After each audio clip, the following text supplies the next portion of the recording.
நீங்க நல்லா பயன்படுத்திக்கோங்க. சார் என்னென்ன எப்படி அப்படிங்கறதெல்லாம் சொல்லுவாங்க.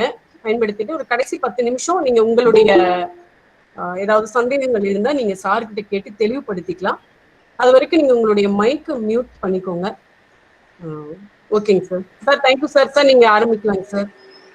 Okay, thank you ma'am, thank you so much.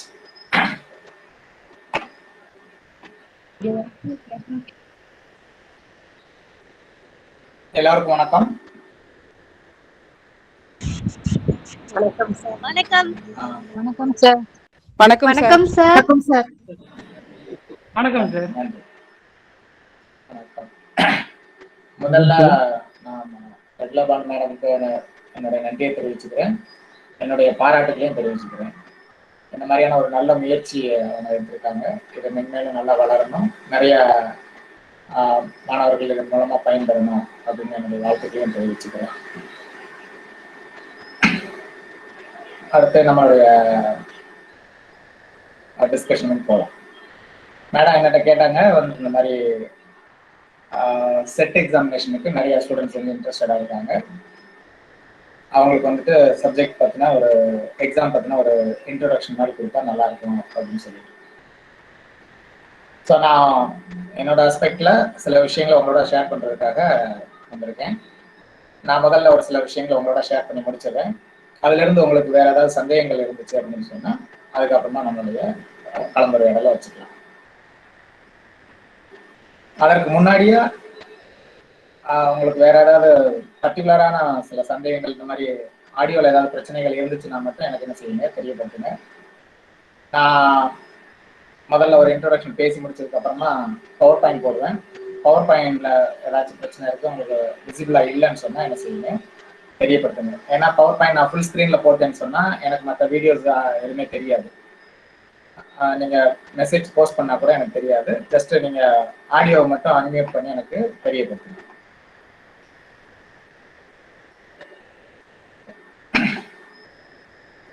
இப்போ காம்படிட்டிவ் எக்ஸாமினேஷன், போட்டி தேர்வு. நீங்க போட்டி தேர்வுகளை பத்தி நிறைய கேள்விப்பட்டிருப்பீங்க. ஒரு சிலவங்க எக்ஸாம் என்ன செஞ்சிருக்கலாம், ஆல்ரெடி அப்பியர் ஆகியிருந்திருக்கலாம், உங்களுக்கு பர்சனலாக எக்ஸ்பீரியன்ஸ் இருக்கும். சில பேர் கேள்விப்பட்டதோட சரி இனிமேல் தான் அப்பியர் ஆகலாம் அப்படிங்கிற ஐடியாவில் என்ன செய்யலாம் இருக்கலாம். இந்த TN set, Tamil Nadu state eligibility test அப்படின்னு இந்த எக்ஸாம் வருஷத்துக்கு 2 முறை என்ன செய்வாங்க, கண்டக்ட் பண்றாங்க ஸ்டேட் கவர்மெண்ட்ல இருந்து. இதே எக்ஸாம் வந்து சென்ட்ரல் கவர்மெண்ட்ல இருந்து என்ன செய்யறாங்க, கண்டக்ட் பண்றாங்க. அந்த எக்ஸாமினேஷன் பேர் நெட், நேஷனல் எலிஜிபிலிட்டி டெஸ்ட். அதனுடைய ஹையர் கிரேடா ஜேஆர்எஃப் அப்படிங்கிற ஆப்ஷன் இருக்கு. இந்த எக்ஸாம் எதுக்காக கண்டக்ட் பண்றாங்க அப்படின்னு சொன்னா, அசிஸ்டன்ட் ப்ரொஃபசர் அந்த போஸ்டிங், உதவி பேராசிரியர் பதவிக்கு தான் என்ன செய்யறாங்க, இந்த எக்ஸாம் கண்டக்ட் பண்றாங்க. அப்ப உதவி பேராசிரியரா நம்ம ஆகணும் அப்படின்னு சொன்னா அதற்கான அறிவு இருக்கணும், அதற்கான திறன் இருக்கணும். அடுத்து மாணவர்களை எதிர்கொள்ளக்கூடிய, அவர்களுடைய கேள்விகளை எதிர்கொள்ளக்கூடிய அல்லது அவர்களுக்கு ஏற்படக்கூடிய பிரச்சனைகளை நாம் சந்திக்கக்கூடிய, அவர்களுக்கு தீர்வு சொல்லக்கூடிய ஒரு நல்ல நிலைமையில இருந்தா தான் அது சாத்தியமாகும். ஸோ அந்த மாதிரியான தகுதிகளோட இன்னைக்கு இருக்கக்கூடிய மாணவர்கள் இருக்காங்களா அப்படின்னு பரிசோதித்து இந்த எக்ஸாம் கண்டக்ட் பண்றாங்க. இந்த எக்ஸாம்ல பாஸ் பண்ணவங்கள என்ன மாதிரி அறியப்படுது அப்படின்னு சொன்னா, இவங்க வந்து ஒரு கல்லூரிக்கோ ஒரு பல்கலைக்கழகத்துக்கோ பேராசிரியரா போகக்கூடிய தகுதிகள் இருக்கு அப்படின்னு என்ன செய்யறாங்க, அப்ரூவ் பண்றாங்க. ஸோ இதன் அடிப்படையா தான் இந்த எக்ஸாம் என்ன செய்யுது, நடத்தப்படுது. ஒரு சில நேரங்கள்ல சில இடையூறுகளின் காரணமா அந்த எக்ஸாம் நடத்த முடியாமலோ அல்லது தள்ளி போயோ என்ன செய்யும், நடக்கும். ஸோ இப்போ உள்ள சூழ்நிலை அவங்களுக்கு நல்லா தெரியும். ஆனா வருடத்திற்கு இந்த மாதிரி 2 முறை நடத்தணும் அப்படிங்கிறது தான் என்னது அதனுடைய நாம்ஸ். ஸோ இந்த தேர்வுக்கு வரலாற்று பாடத்தை வந்து முதன்மையான பாடமா எடுத்து படிக்கக்கூடிய மாணவர்கள் என்ன மாதிரி இந்த தேர்வை புரிஞ்சுக்கலாம், எப்படி இந்த தேர்வை எழுதலாம் அப்படின்னு அடிப்படை. ஸோ இந்த அறிமுக வகுப்பை பொறுத்த மட்டும் நான் வரலாற்று பாடத்தை எப்படி படிப்பது அப்படிங்கிற லெக்சர் கொடுக்க போறதில்ல. ஒரு போட்டி தேர்வை எப்படி அணுகணும், அதே நேரத்துல வரலாற்று பாடத்தை எடுத்து படிக்கக்கூடிய மாணவர்கள் இந்த தேர்வுக்கு என்ன மாதிரியான கவனம் செலுத்தலாம்னு சொன்னா, நம்ம இந்த எக்ஸாமை பாஸ் பண்ண முடியும் அப்படிங்கிற சில தகவல்கள் என்னுடைய அனுபவத்துல நான் போட்டித் தேர்வை அணுகி அதில் தேர்ச்சி பெற்றங்கிற அடிப்படையில் அந்த அனுபவத்தின் மூலமா உங்களுக்கு என்ன செய்யறேன் ஷேர் பண்ணிட்டு வருங்க.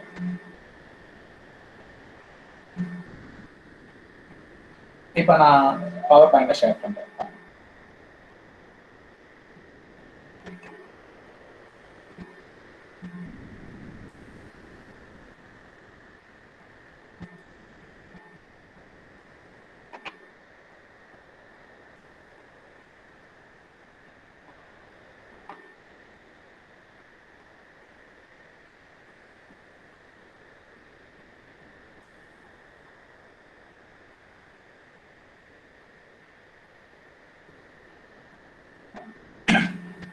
பவர் பாயிண்ட் இப்போ ஸ்கிரீன்ல தெரியுதுங்களா? தெரியுது சார்.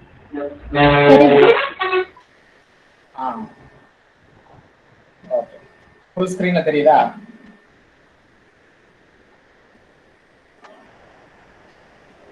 Yes sir. ஓகே, இப்போ இந்த போட்டித் தேர்வு பார்த்தீங்கன்னா பொதுவான வழிகாட்டுதல்கள் என்ன, இந்த எக்ஸாம் பத்தி நாம என்னெல்லாம் தெரிஞ்சுக்கணும் அப்படிங்கிறத நம்ம பார்த்துட்டோம். பொதுவா நம்ம தெரிஞ்சுக்க வேண்டிய ஒரு விஷயம் என்ன அப்படின்னு சொன்னா, இது தேர்வு, அதான் என்ன மாதிரியான தேர்வு அப்படின்னு சொன்னா போட்டி தேர்வு. அப்ப நிச்சயமா இதுல போட்டி அதிகமா இருக்கும். வருஷத்துக்கு இத்தனை கேண்டிடேட்ஸ் தான் பாஸ் ஆவாங்க அப்படின்னு ஒரு லிமிட் இருக்கு. ஏன்னா அதுக்கு தகுந்த மாதிரி தான் கட் ஆஃப் மார்க் என்ன செய்வாங்க, ஃபிக்ஸ் பண்ணுவாங்க. லட்சக்கணக்கான ஸ்டூடெண்ட்ஸ் என்ன செய்வாங்க, அப்ளை பண்ணுவாங்க. அதுல தௌசண்ட்ஸ், ஆயிரக்கணக்கான மாணவர்களுக்கு மட்டும்தான் தேர்ச்சி கிடைக்கும். அப்ப 5 லட்சம் 6 லட்சம் போட்டியிடக்கூடிய மாணவர்கள் மத்தியில சில 2000 3000 அந்த அளவுக்கு மட்டுமே மாணவர்கள் தேர்ச்சி அடைகிற அளவுக்கு நம்ம போட்டி போட்டு வரணும் அப்படின்னு சொன்னா அந்த எக்ஸாம் பத்தினா முழுமையான தெளிவு நமக்கு இருக்கணும், அறிவு இருக்கணும், ஒரு புரிதல் இருக்கணும். இதுதான் நம்ம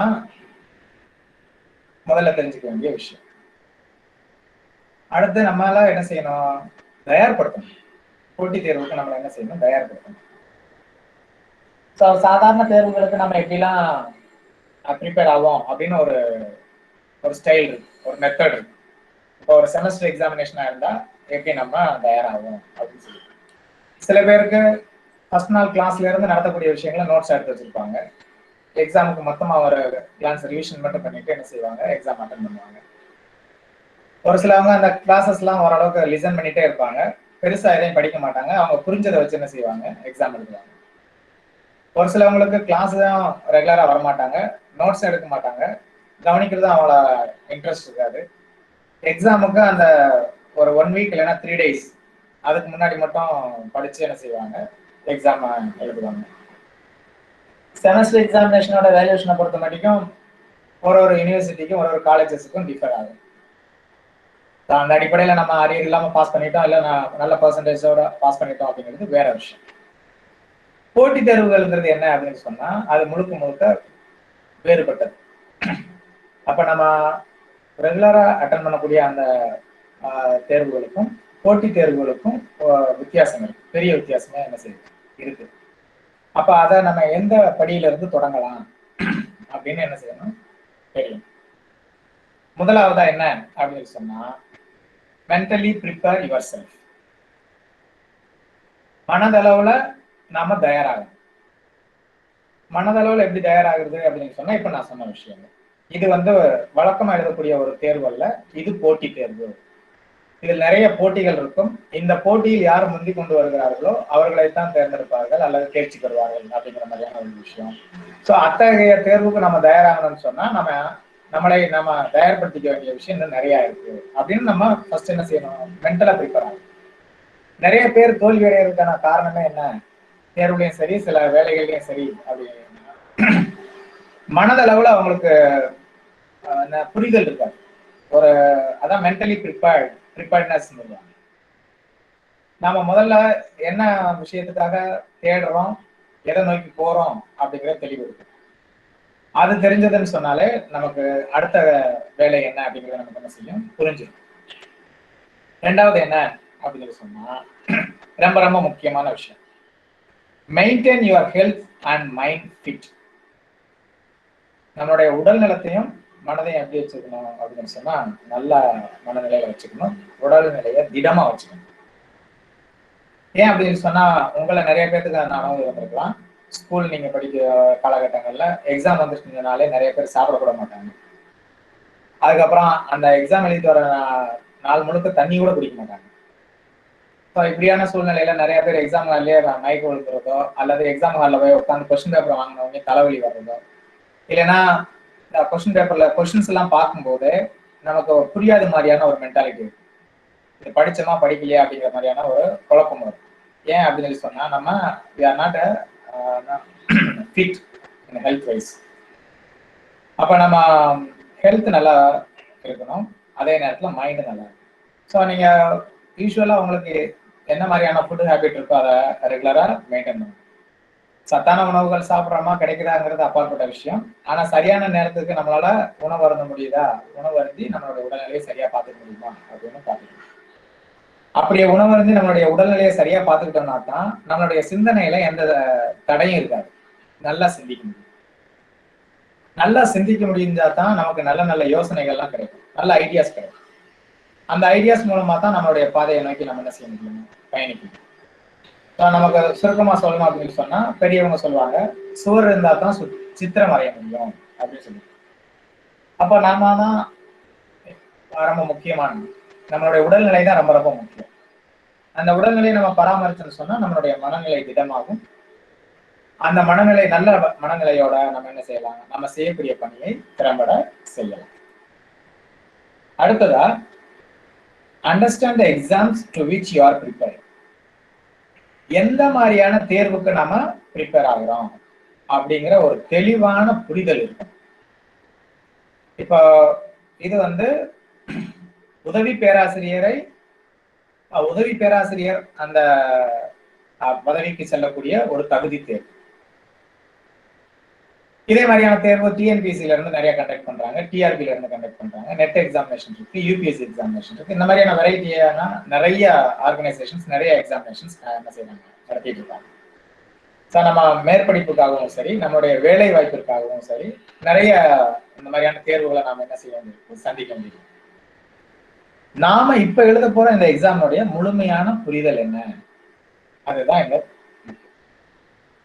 எக்ஸாம் எந்தெந்த காலகட்டத்துல ஆஃபர் பண்றாங்க, முக்கியமான இம்பார்ட்டன்ட் டேட்ஸ் என்ன, எப்போ ஓப்பன் பண்றாங்க, அப்ளை பண்றது எப்போ, லாஸ்ட் டேட் எப்போ, அடுத்து ஹால் டிக்கெட் எப்போ வரும், அட்மிட் கார்டு எப்போ வரும், அடுத்து எக்ஸாம் எப்போ, ரிசல்ட் எப்போ வரும், இதனுடைய ப்ராசஸ் என்ன அப்படிங்கிறது ஜெனரல். நெக்ஸ்ட், குவாலிஃபிகேஷன், தகுதி என்ன, இந்த எக்ஸாமுக்கு என்ன தகுதி உள்ளவங்க மட்டும்தான் அப்ளை பண்ண முடியும் அப்படிங்கிறது. போஸ்ட் கிராஜுவேஷன், அதாவது பிஜி முடிச்ச எல்லாருமே என்ன எலிஜிபிள். இது பிஜி செகண்ட் இயர் பண்ணிட்டு இருக்கிறவங்களும் எலிஜிபிள் தான், அவங்களும் என்ன செய்யலாம், அப்ளை பண்ணலாம். இந்த எக்ஸாமுக்கு ஏஜ் லிமிட் கிடையாது. இந்த மாதிரியான புரிதல். அப்போ இதுல இந்த எக்ஸாம் எழுதுறதுக்கு என்ன மாதிரியான பேட்டர்ன் வச்சிருக்காங்க. ஸோ இப்போ டிஎன் செட் எக்ஸாமினேஷன் சொன்னா பேப்பர் 1, பேப்பர் 2, பேப்பர் 3 அப்படிங்கிற மாதிரி. நெட் எக்ஸாமினேஷன் பேப்பர் 1, பேப்பர் 2 மட்டும். இந்த மாதிரியா இந்த பேட்டர்ன்ல முதல் பேப்பர் எதை பத்தி பேசுது, எதை பத்தின கொஸ்டின்ஸ் வரும், செகண்ட் பேப்பர் தேர்ட் பேப்பர்ல எதை பத்தின கொஸ்டின்ஸ் வரும். ஸோ முதல்ல ஜெனரல் பேப்பர், அடுத்த ரெண்டுமே சப்ஜெக்ட் ஓரியன்டட் பேப்பர்.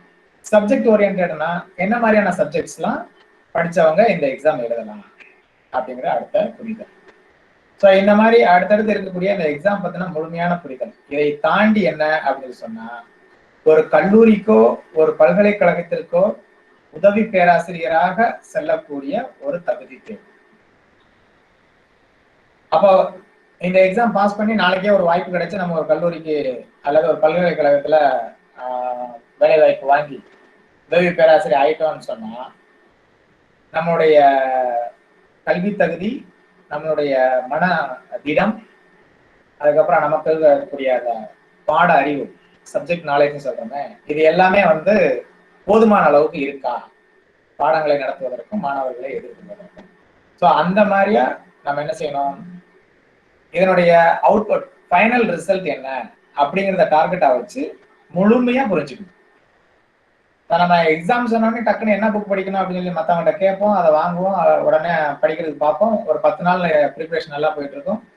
வீட்டில் ஏதாவது விசேஷம் வரும், இல்லைன்னா வேற ஏதாவது பிரச்சனை வரும், இல்லைன்னா வேற ஏதாவது முக்கியமான விஷயமா நம்ம வெளியே போக வேண்டியிருக்கும். ப்ரிப்பரேஷன் இன்டரப்ட் ஆகும். அதுக்கப்புறம் 10 நாளுக்கு அப்புறம், ஒரு வாரத்துக்கு அப்புறம் என்ன செய்வோம், மறுபடியும் ப்ரிப்பரேஷன் ஸ்டார்ட் பண்ணுவோம். இந்த மாதிரியான ஒரு ஸ்ட்ராட்டஜி தான் பெரும்பாலான மக்கள் பின்பற்றுவாங்க. அதனாலதான் அவங்களால என்ன செய்ய முடியறதில்ல, பாஸ் பண்ண முடியாது. நல்லா படிக்கக்கூடிய திறன் இருந்தும் அறிவு இருந்தும் என்ன செய்ய முடியாது, அவங்களால பாஸ் பண்ண முடியாது. ஸோ இதற்கெல்லாம் காரணம் என்ன அப்படிங்கிறத நீங்க தெரிஞ்சுக்கணும். ஏன் இதெல்லாம் அடிப்படையான விஷயங்களே சொல்றேன் அப்படின்னு சொன்னா, பொதுவா எல்லாரும் செய்யக்கூடிய தவறுகள் என்ன அப்படிங்கிறத புதுசா எழுத போறவங்க தெரிஞ்சுக்கணும். ஏற்கனவே இந்த எக்ஸாம் எழுதினவங்க தான் பண்ண தவறு என்ன அப்படிங்கிறத தன்னைத்தானே என்ன செய்யணும், பரிசோதிச்சு பார்க்கணும். செல்ஃப் அனலைசேஷன் சொல்லுவாங்களே, அது மாதிரி. ஸோ இந்த போட்டித் தேர்வு டிஎன் செட்டோட எக்ஸாமினேஷன்னா என்ன, அதற்குண்டான தகுதிகள் என்ன, அதை எதற்காக நடத்தப்படக்கூடிய தேர்வு, யார் நடத்துறா, எக்ஸாம்ஸ் எந்த லெவல்ல இருக்கும் அப்படிங்கிற மாதிரியான ஒரு சரியான முழுமையான புரிதல் என்ன செய்யணும், நமக்கு இருக்கும். அடுத்த ஸ்டெப் என்ன அப்படின்னு சொன்னா, ஸ்டடி த சிலபஸ். எப்பயுமே நமக்கு ரொம்ப முக்கியமான விஷயம் என்னன்னு சொன்னா, நம்ம என்ன எக்ஸாமுக்காக ப்ரிப்பேர் ஆகணும்னு நினைக்கிறோமோ அதனுடைய பாடத்திட்டம் என்ன அப்படின்னு நமக்கு தெரியும். ஏன்னா எல்லாருமே உலகத்துல இருக்க எல்லா விஷயத்தையும் தெரிஞ்சு வச்சிருக்கணும் அப்படின்னு எதிர்பார்க்க முடியாது, கட்டாயப்படுத்தவும் முடியாது. ஸோ ஒரு குறிப்பிட்ட விஷயத்துல நீங்க தெளிவா இருக்கீங்களா அப்படிங்கிற விஷயத்தை தான் பார்ப்பாங்க. அப்ப எந்த எக்ஸாமுக்குமே என்ன இருக்கும், சிலபஸ். ஸோ நம்மளுடைய முதல் 3 விஷயங்களை சரிவர செஞ்சுட்டோம் அப்படின்னு சொன்னா, அடுத்து நம்ம செய்ய வேண்டிய வேலை என்னன்னு சொன்னா, இந்த எக்ஸாமை ஃபேஸ் பண்றதுக்கு நாம கலெக்ட் பண்ண வேண்டிய விஷயம் என்னன்னு கேட்டா சிலபஸ். இப்ப டிஎன்செட் எக்ஸாமினேஷனுக்கு என்ன சிலபஸ் ஃப்ரேம் பண்ணியிருக்காங்க அப்படின்னு சொன்னா, நேஷனல் எலிஜிபிலிட்டி டெஸ்ட் அப்படின்னு யூஜிசி அப்ரூவலோட நடத்தக்கூடிய அந்த எக்ஸாமினேஷனுக்கு என்ன சிலபஸ் வச்சிருக்காங்களோ அதே சிலபஸ் தான் டிஎன்செட் எக்ஸாமினேஷன். ஸோ இத சப்ஜெக்ட் என்ன அப்படின்னா ஹிஸ்டரி. இந்தியன் ஹிஸ்டரி இல்லை, தமிழ்நாடு ஹிஸ்டரி இல்லை. ஏன்னா டிஎன்செட்டுங்கிறத தமிழ்நாடு அளவில் நடத்தக்கூடிய ஒரு தேர்வு. அதனால தமிழ்நாடு ஹிஸ்டரி மட்டும் இல்லை, இந்திய வரலாறு மட்டும் இல்லை, வேர்ல்டு எல்லாத்தையும் உள்ளடக்கும். ஏன்னா அதனாலதான் ஜென்ரலா ஹிஸ்டரின்னு மட்டும் கொடுத்துருக்காங்க. இப்போ யூபிஎஸ்சிலாம் எக்ஸாமினேஷன் எடுத்துக்கிட்டீங்க அப்படின்னு சொன்னா அதுல ஸ்பெசிஃபிக்காவே இந்தியன் ஹிஸ்டரி அப்படின்னு மென்ஷன் பண்ணியிருப்பாங்க. அப்ப இந்தியன் ஹிஸ்டரினா இந்தியன் ஹிஸ்டரியை தாண்டி வேர்ல்டு ஹிஸ்டரியில இருந்து கொஸ்டின்ஸ் வராது. அப்படி வந்தாலும் நம்ம என்ன செய்யலாம், கேள்வி கேட்கலாம், கேஸ் போடலாம். ஆனா டிஎன்செட் எக்ஸாமினேஷனுக்கு, நெட் எக்ஸாமினேஷனுக்கு என்ன பேர் கொடுத்துருப்பாங்க, ஹிஸ்டரி அப்படின்னு கொடுத்துருப்பாங்க. அப்ப அது எந்த ஹிஸ்டரி அப்படின்னா இருக்கலாம். அப்ப வேர்ல்டு ஹிஸ்டரியில இருந்தும் கொஸ்டின்ஸ் வரும் அப்படிங்கிற ஒரு புரிதல் இருக்குங்கிறதுக்காக சொல்றேன். சிலபஸை நம்ம என்ன செய்யணும், கலெக்ட் பண்ணணும். ஸோ நெக்ஸ்ட் கரெக்டான சிலபஸை என்ன செய்யணும், நம்ம எடுத்துக்கணும். நிறைய பேருக்கு வந்து என்ன செய்யணும் அப்படின்னு சொன்னா, நிறைய படிக்கணும், நல்லா படிக்கணுங்கிற ஆசை இருக்கும். சரியான வழிகாட்டுதல் இல்லாம, சரியான புத்தகங்கள் இல்லாம என்ன செய்வாங்க, தடுமாறிடுவாங்க. ஸோ சரியான சிலபஸ் எந்த அஃபிஷியல் வெப்சைட்ல ஆதாரப்பூர்வமா அந்த அறிவிச்சிருக்காங்களோ அந்த சிலபஸை நம்ம என்ன செய்யணும், கலெக்ட் பண்ணணும். கலெக்ட் பண்ணதுக்கு அப்புறமா அடுத்த ஸ்டெப் என்ன அப்படின்னு சொன்னா, அந்த சிலபஸை கம்ப்ளீட்டா நம்ம என்ன செய்யணும், கோ த்ரூ பண்ணணும். ஃபர்ஸ்ட்ல இருந்து லாஸ்ட் வரைக்கும் என்னென்ன மாதிரியான விஷயங்கள்லாம் கொடுத்துருக்காங்கன்னு சொல்லி ஒரு ரீடிங் ரீட் பண்ணதுக்கு அப்புறமா என்னன்னு சொன்னா ஓகே, ஏன்னா நம்ம பிஜி லெவல் படிச்சிருக்கோம் அப்படின்னு சொன்னா யூஜிலேயே கம்ப்ளீட்டா நீங்க Indian history, Tamil Nadu history, world ஹிஸ்டரியை படிச்சிருக்கீங்க. ஸோ அந்த கண்டென்ட் எல்லாம் நீங்க படிச்சு பார்க்கும்போது ஓரளவுக்கு நம்ம ஹிஸ்டரியில என்னென்னலாம் படிச்சோமோ அதை தான் இந்த விஷயத்த இதுல கொடுத்துருக்காங்க அப்படிங்கிற ஒரு புரிதல் வந்து. அடுத்த வேலையை நம்ம என்ன செய்ய போறோம் அப்படின்னு சொன்னா, collect the previous year question papers, at least last 5 years. So வருஷத்துக்கு 2 எக்ஸாம் அப்படின்னு எடுத்துட்டோம்னா கூட லாஸ்ட் 5 years சொல்லும்போது around 10 question papers. Okay, so அப்போ எல்லாத்தையும் நம்ம என்ன செய்யணும், கலெக்ட் பண்ணணும். எப்பயுமே என்ன ரொம்ப முக்கியம் அப்படின்னு சொன்னா, சிலபஸ் எந்த அளவுக்கு முக்கியமோ அதே அளவுக்கு இந்த கொஸ்டின் பேட்டர்ன்.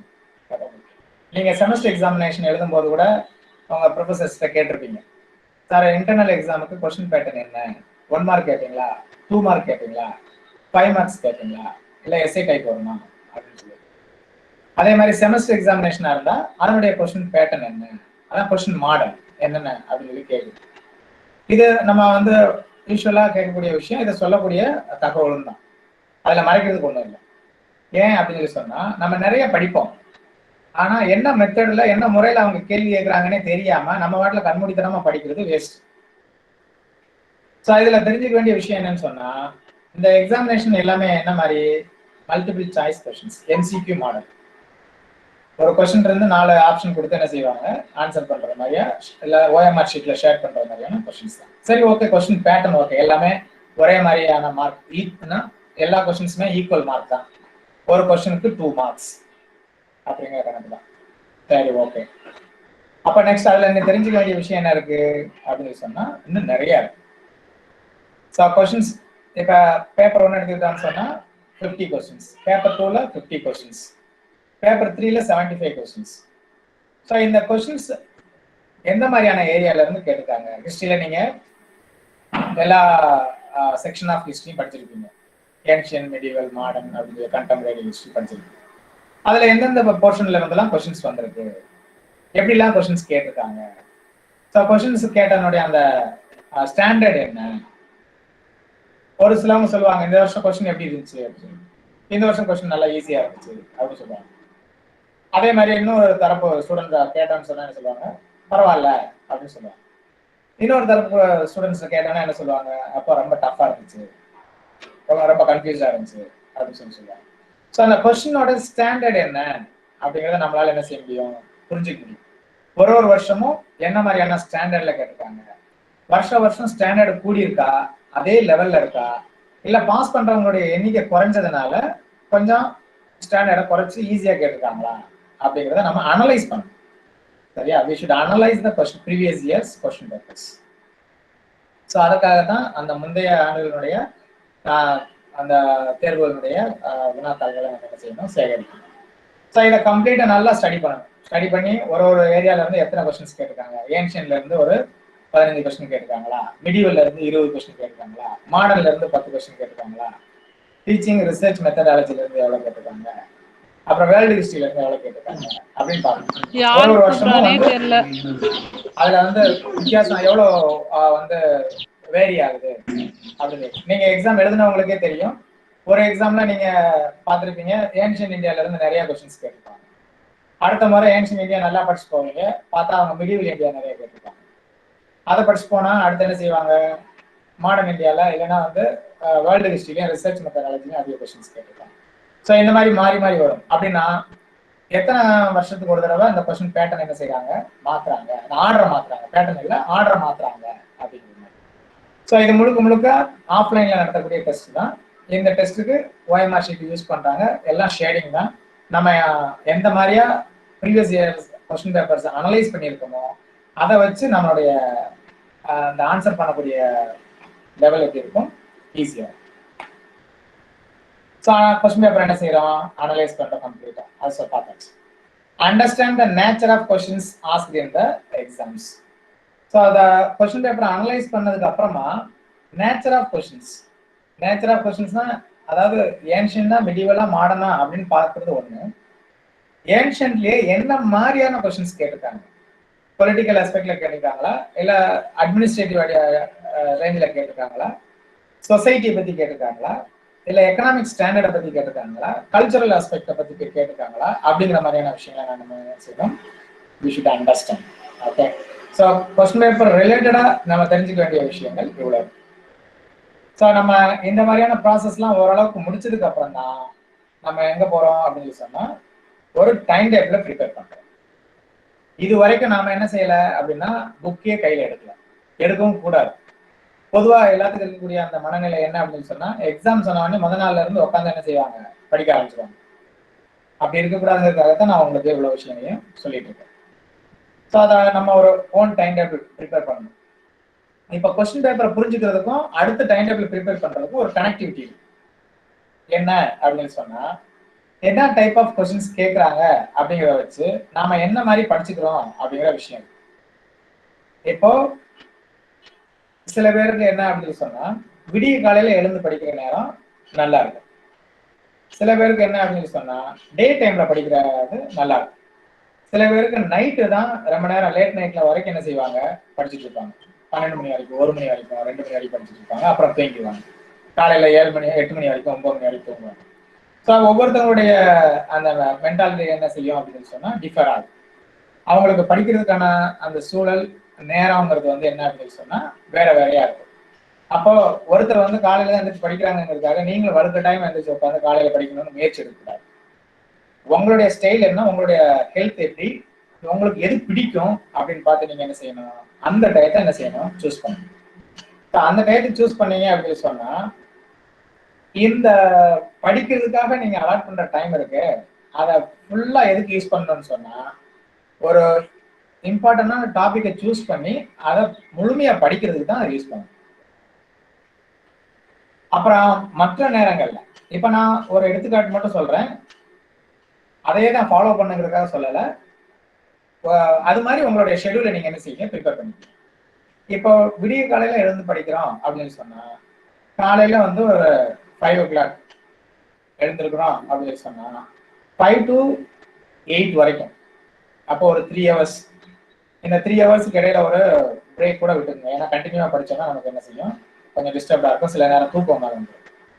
அதனால ஒரு 1 hour படிச்சதுக்கு அப்புறமா ஒரு பிரேக் எடுத்துக்கங்க, ஒரு வாக் போயிட்டு வாங்க, அதுக்கப்புறமா மறுபடியும் என்ன செய்யலாம், படிக்கலாம். ஸோ இந்த டைமிங்ல என்ன செய்யணும் அப்படின்னு சொன்னா எதை நீங்க இம்பார்ட்டன்டான ஒரு டாபிக் நினைக்கிறீங்களோ அதை படிக்கிறதுக்காக நீங்க என்ன செய்யணும், இந்த டைத்தை ஸ்பெண்ட் பண்ணணும். அப்புறம் சாப்பிட்டதுக்கு அப்புறமா நீங்க வேற ஏதாவது ஒர்க் இருந்தது இல்ல கிளாஸ் இருந்ததுன்னா கூட அதை கூட என்ன செய்யலாம், அட்டென்ட் பண்ணிக்கலாம். ஆஃப்டர்நூனுக்கு அப்புறம் பொதுவாகவே என்ன செய்யும் அப்படின்னு சொன்னா பெரும்பாலானவங்களுக்கு படிக்கிறோம் அப்படின்னு சொன்னா தூக்கம் வந்துடும். அது மனித இயல்பு. அதான் வந்து பொதுவாக சொல்லுவாங்க ஹிஸ்டரி சப்ஜெக்ட் தான் தூக்கமே வந்துடும் அப்படின்னு சொல்லிட்டு எல்லா ஸ்டூடெண்ட்ஸ் சொல்லுவாங்க. ஸோ அந்த மாதிரி நேரத்தில் நீங்க என்ன செய்யலாம் அப்படின்னு சொன்னா ஏதாச்சும் விஷயங்களை கால்குலேட் பண்ணி பார்க்கறதுக்கு, செக் பண்றதுக்கு, ஒரு மேப் டிரா பண்ணி பார்க்கறதுக்கு, இல்லைன்னா இடங்கள் எங்கெங்க இருக்கு அப்படிங்கிறத லொக்கேட் பண்றதுக்கு, இந்த மாதிரியா ஒரு ப்ராக்டிக்கல் ஒர்க் பண்ற மாதிரியான வேலைக்கு நீங்க என்ன செய்யலாம், அதுக்கு அந்த மத்தியானத்துக்கு அப்புறமா இருக்கக்கூடிய நேரத்தை ஒதுக்கலாம். ஈவினிங் டைம் என்ன செய்யலாம் அப்படின்னு சொன்னா கொஸ்டின் பேப்பர்ஸ், இந்த மாடல் கொஸ்டின் பேப்பர்ஸ்ல நீங்க அன்னைக்கு என்ன படிச்சீங்களோ அதுல என்னென்ன மாதிரியான கேள்விகள்லாம் கேட்டிருக்காங்க அப்படின்னு நம்ம என்ன செய்யலாம், அனலைஸ் பண்ணி பார்க்கலாம்.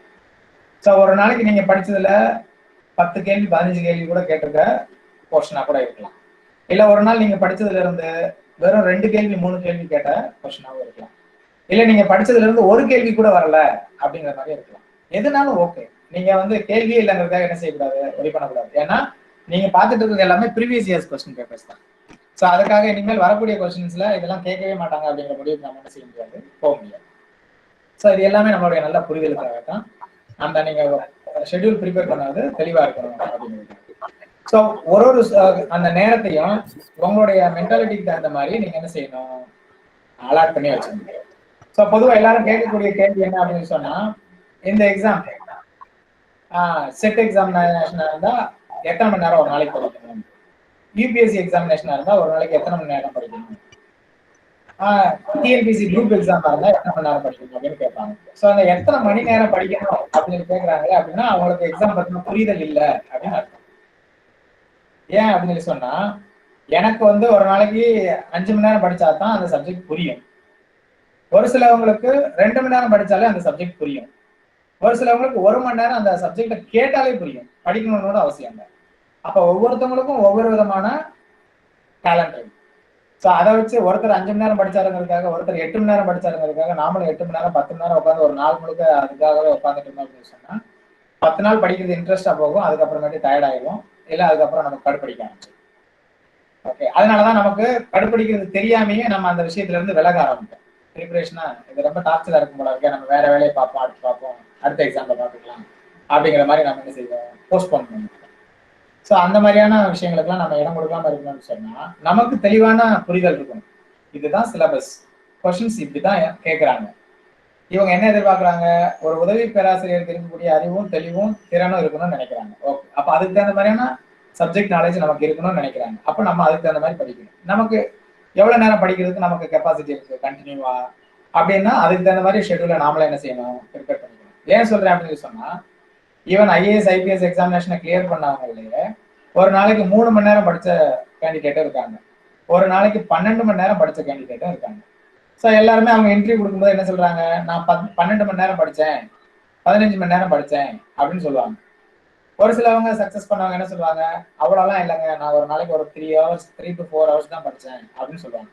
ஸோ அந்த ஹவர்ஸ் அது வந்து அது ஒரு பெரிய விஷயமே இல்லை. Hours are not important. ஏன்னா அது very depending upon the person. So அதனால you prepare a very good time table for you. நீங்க உங்களுக்கு தகுந்த மாதிரியான ஒரு நல்ல ஷெட்யூலை நீங்க என்ன செய்யுங்க, ப்ரிப்பேர் பண்ணுங்க. அடுத்து prepare the subject systematically. Okay, systematic முறையா நம்ம பாடத்தை எப்படி ப்ரிப்பேர் பண்ணணும் அப்படிங்கிறது 2 டைப் இருக்கு. ஒன்று வந்து complete preparation from the beginning to the end. ரெண்டாவது செலக்டிவ் ப்ரிப்பரேஷன். ஒன்று என்ன அப்படின்னு சொன்னா, நம்மளுடைய பாடம் சிலபஸ் என்ன அப்படிங்கிறது தெரிஞ்சுட்டு யூனிட் 1ல இருந்து யூனிட் 10 வரைக்கும் என்ன செய்யறது, அப்படியே கிரானலாஜிக்கல் ஆஸ்பெக்ட்ல அப்படியே படிச்சுக்கிட்டே வரும். ஒரு யூனிட்டா முடிச்சு போறது. அது கம்ப்ளீட் ப்ரிப்பரேஷன். செலக்டிவ் ப்ரிப்பரேஷன்ங்கிறது வந்து என்ன அப்படின்னு சொன்னா, நமக்கு ஒரு நாளைக்கு ஒரு ஏரியா இன்ட்ரெஸ்டடா இருக்கும். நம்ம ஏதாவது ஒரு விஷயத்த பார்த்துருப்போம், இல்லை நியூஸ் பேப்பர்ல ரீட் பண்ணியிருப்போம், இல்லை யார் ஃப்ரெண்ட்ஸுகளோட டிஸ்கஸ் பண்ணியிருப்போம், இல்லை கிளாஸ் அட்டன் பண்ணும்போது ப்ரொஃபசர்ஸ் கூட அந்த விஷயத்த கூட பேசியிருக்கலாம். இந்த மாதிரியான விஷயம் வரும்போது அதை பத்தின தெரிஞ்சுக்கணும்னு ஒரு ஆசை திடீர்னு வரும். ஃபார் எக்ஸாம்பிள் என்ன அப்படின்னு சொன்னா, இப்போ கிளாஸ்ல பக்தி மூமெண்ட்ஸ் அப்படின்னு நடத்துறாங்கன்னு வச்சுக்கோங்க. பக்தி மூமெண்ட்ஸ் நடத்திட்டு இருக்கிற நேரம் நீங்க ஏன்ஷியன் இந்தியா பத்தி படிச்சுட்டு இருக்கீங்க. பக்தி மூமெண்ட்ஸ் வர்றதுக்கு இன்னும் 4 நாள் 5 நாள் ஆகும் நீங்க படிக்கிற அந்த ஆர்டர் பிரகாரம், டைம் டேபிள் பிரகாரம். ஆனா நீங்க பக்தி மூமெண்ட்ஸ் பத்தி படிச்ச உடனே உங்களுக்கு நிறைய கேள்விகள் எழுது. சார் எப்படி சொன்னாங்களே, ஃப்ரெண்ட் எப்படி சொன்னாங்களே, இது உண்மையா உண்மை இல்லையா, இல்ல நம்ம எப்படி கேள்விப்பட்டிருக்கோமே அப்படின்னு நம்ம யோசிக்கும் போது என்ன சொன்னோம் அப்படின்னு சொன்னா, இதை பத்தின முழுமையா விஷயம் தெரிஞ்சுக்கலாமே அப்படின்னு தோணும். ஆனா ப்ரிப்பரேஷனுக்கு போகும்போது நம்ம ஆர்டர் பிரகாரம் ஏன்ஷியன் இந்தியாவில எல்லாம் படிச்சுட்டு இருக்கோம், பக்தி மூமெண்ட் வர டைம் இருக்கு அப்படின்னு சொல்லி நம்ம என்ன செய்வோம், அதை ஸ்கிப் பண்ணுவோம் சில நேரங்கள்ல. அப்ப என்ன அப்படின்னு சொன்னா, ஒரு நல்ல இன்ட்ரெஸ்ட் வர நேரத்துல அதை படிக்கக்கூடிய விஷயத்த நம்ம என்ன செய்யறோம், தடுக்கிறோம். நமக்கு இன்ட்ரெஸ்ட் வர நேரத்துல ஒரு விஷயத்த படிக்க ஆரம்பிச்சோம்னு சொன்னா அதை நம்ம முழுமையா தெரிஞ்சுப்போம், அது நமக்கு மறக்காது. ஸோ அதனால என்ன அப்படின்னு சொன்னா, உங்களுக்கு சிலபஸ் என்னன்னு தெரியும், கொஸ்டின் பேட்டர்ன் என்னன்னு தெரியும். அதனால ஒவ்வொரு நாளும் ஒரு விஷயங்களை நீங்க கிளாஸ் பண்ணும்போது அங்க அன்னைக்கு என்ன செய்யலாம், அதை படிச்சுக்கலாம், தப்பு இல்லை. ஆனா நீங்க எல்லாத்துக்குமே என்ன செய்யணும், அந்த ஹிண்ட்ஸ் எடுத்து வச்சுக்கணும், நோட்ஸ் எடுத்து வச்சுக்கிட்டீங்கன்னு சொன்னா அடுத்த ரிவிஷன் பண்ணும்போது எப்படி இருக்கும், ஈஸியா இருக்கும். ஸோ அந்த சப்ஜெக்டை ப்ரிப்பேர் பண்றதுலயே கம்ப்ளீட் ப்ரிப்பரேஷனாவோ அல்லது செலக்டிவ் ப்ரிப்பரேஷனாவோ என்ன செய்யலாம், பண்ணலாம். அது அவங்க டேஸ்ட்டை பொறுத்து.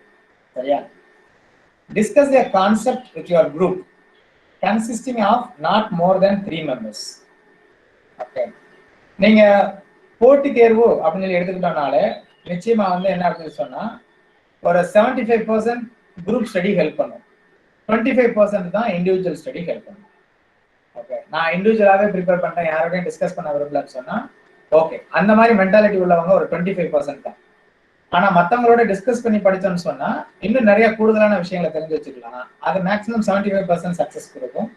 இன்னும் ரொம்ப முக்கியமான விஷயம், நம்ம குரூப் மெம்பர்ஸ் 3 பேருக்கு மேல இருக்கக்கூடாது. அந்த 3 மெம்பர்ஸ் ரொம்ப ஆக்டிவான மெம்பர்ஸா இருக்கணும். எப்பெல்லாம் நாம ரொம்ப பிரிவடைஞ்சு போறோமோ அந்த நேரத்துல நம்மளா பூஸ்ட் பண்ற மாதிரியான ஃப்ரெண்ட்ஸா இருக்கணும். இல்ல எனக்கு படிக்கிற மாதிரி இல்ல ரொம்ப சோர்வா இருக்கு அப்படின்னு சொன்னா, அப்படியா சரி முடிச்சுவா படத்துக்கு போவோம், இல்லைன்னா வாக்கிங் போவோம், இல்லைன்னா சுத்தி பார்க்க போவோம் அப்படின்னு சொல்லி நம்மளை உடனே டைவர்ட் பண்ணி வேற பக்கம் கூட்டு போற மாதிரியான குரூப் மெம்பர்ஸா இருக்கக்கூடாது. ஓகே, அதே மாதிரி 3 பேருக்கு மேலே இருக்கக்கூடாது. அதுக்கு மேல இருந்தால் அது சலசலப்பு தான், தேவையில்லாத டாபிக் தான் அதிகமாக பேசுவீங்க, அது நமக்கு சரி வராது. ஸோ அதனால என்ன அப்படின்னு சொன்னா, ஏன் அப்படி சொல்றோம் அப்படின்னு சொன்னா, வரலாறை பொறுத்த மட்டும் பல்வேறு கோணங்கள் தான் முக்கியம், வியூஸ் பெர்ஸ்பெக்டிவ்ஸ் அப்படின்னு சொல்லுவாங்க. ஸோ நாம நிறைய வியூஸ் நிறைய பெர்ஸ்பெக்டிவ்ஸ் இருக்கிறதுனால தான் தமிழ்நாடு ஹிஸ்டரியே எழுதின பல வரலாற்று ஆசிரியர்கள் இருக்காங்க, இந்தியன் ஹிஸ்டரியை எழுதின பல வரலாற்று ஆசிரியர்கள் இருக்காங்க. இப்ப ஒரே பார்வை தான், ஒரே கண்ணோட்டம் தான், ஒரே வரலாறு தான் அப்படின்னு சொன்னா அப்போ ஒரே ஒரு ஹிஸ்டாரியன் தான் இருக்கணும். ஒருத்தர் எழுதுனா போதும், அப்புறம் மற்றவங்களும் எதுக்கு தேவையில்லாம எழுதிட்டு உட்காந்துருக்கணும் அப்படின்னு போயிடும். அப்ப பல்வேறு பார்வை இருக்கு, கண்ணோட்டம் இருக்கு. அதனால இப்போ ஒரு இந்தியன் நேஷனல் மூவ்மெண்ட் அப்படின்றது, இந்திய தேசிய இயக்கங்கள் அப்படின்னு சொல்லி மாடர்ன் இந்தியாவில் ஒரு டாபிக் இருக்கு, முக்கியமான டாபிக். அதுல இருந்து நிறைய கொஸ்டின்ஸ் என்ன செய்யும் வரும். இப்ப நீங்க எடுத்துக்கிட்டீங்க ஒரு 3 பேர் இருக்குங்க, இப்ப ஏ பி சின்னு எடுத்துக்கிட்டீங்கன்னு சொன்னா, ஏ வந்து என்ன செய்யறாங்க, இந்தியன் மூவ்மெண்ட்ஸ் என்னென்ன மாதிரியான மூவ்மெண்ட்ஸ் எல்லாம் எந்தெந்த காலகட்டத்துல தொடங்குச்சு அப்படின்னு படிச்சு வச்சுக்கிறாங்க. பி என்ன செய்யறாங்க அப்படின்னு சொன்னா, எந்தெந்த ரீஜன்ல வந்த மூவ்மெண்ட்ஸ் எல்லாம் இந்தியால மிகப்பெரிய மாற்றத்தை கொடுத்துச்சு அப்படின்னு ஹைலைட்டா என்ன செய்யறாங்க, படிச்சுக்கிறாங்க. இன்னொரு ஸ்டூடெண்ட் என்ன அப்படின்னு சொன்னா, இந்த இந்தியன் நேஷனல் மூவ்மெண்ட்டுக்கும் இந்தியன் ஃப்ரீடம் ஸ்ட்ரகிளுக்கு இண்டிபெண்டன்ஸுக்கு என்ன கனெக்ஷன் இருக்கு அப்படிங்கிற விஷயத்த அந்த ஆஸ்பெக்ட்ல படிச்சுக்கலாம். ஸோ இப்படி ஒருத்தன் 3 பேரும் 3 விதமா ஒரு டாபிக்கை படிக்கும்போது 3 பேரும் உட்காந்து டிஸ்கஸ் பண்ணும்போது என்ன அப்படின்னு சொன்னா, ஒருத்தர் ஒரு விஷயத்த படிச்சாலுமே டிஸ்கஸ் பண்ணும்போது 3 விதமான விஷயங்கள் வந்து சேரும். ஸோ இது நமக்கு என்ன அப்படின்னு சொன்னா, நம்மளுடைய ப்ரிப்பரேஷனுக்கு கூடுதல் ஸ்ட்ரென்த் கொடுக்கும். ஸோ இந்த மாதிரியான டிஸ்கஷனை நீங்க ஆஃப்டர் லஞ்ச் கூட வச்சுக்கலாம். இந்த தூக்கம் வர நேரத்துல நல்லா அதை பத்தி பேசிட்டு இருக்கிற மாதிரி, அப்ப தூக்கம் வராது.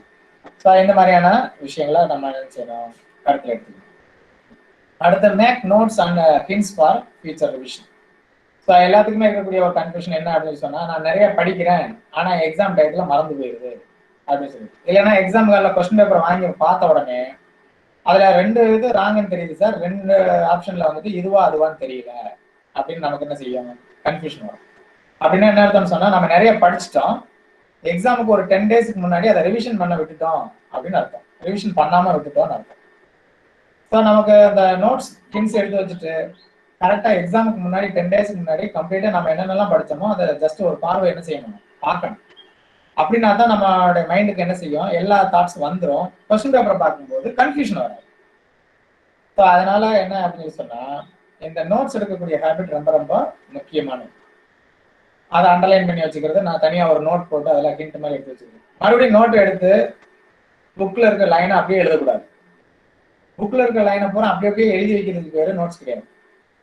உங்களுக்கு புரியுறது மாதிரி அந்த பாடத்துல என்ன படிச்சீங்களோ அதை ஹிண்டா மட்டும் என்ன செய்யணும், எடுத்து வச்சுக்கணும். ஹிண்ட்ஸ் டெவலப்பிங் சொல்லி ஸ்கூல்ல இங்கிலீஷ்ல கிராமர்ல நடத்திருப்பாங்க. அந்த மாதிரியா ஐஃபோன் போட்டு சில விஷயங்களை கீவேர்ட்ஸ் மட்டும் என்ன செய்யணும், நோட் பண்ணி வச்சுக்கணும். ஸோ இதுதான் உங்களுக்கு ரிவிஷன் டைத்துல என்ன செய்யும், ரொம்ப ஹெல்ப்ஃபுல்லா இருக்கும். ஏன்னா மறுபடியும் நம்ம ஃபர்ஸ்ட்ல இருந்து எல்லா புக்கையும் படிக்க முடியாது.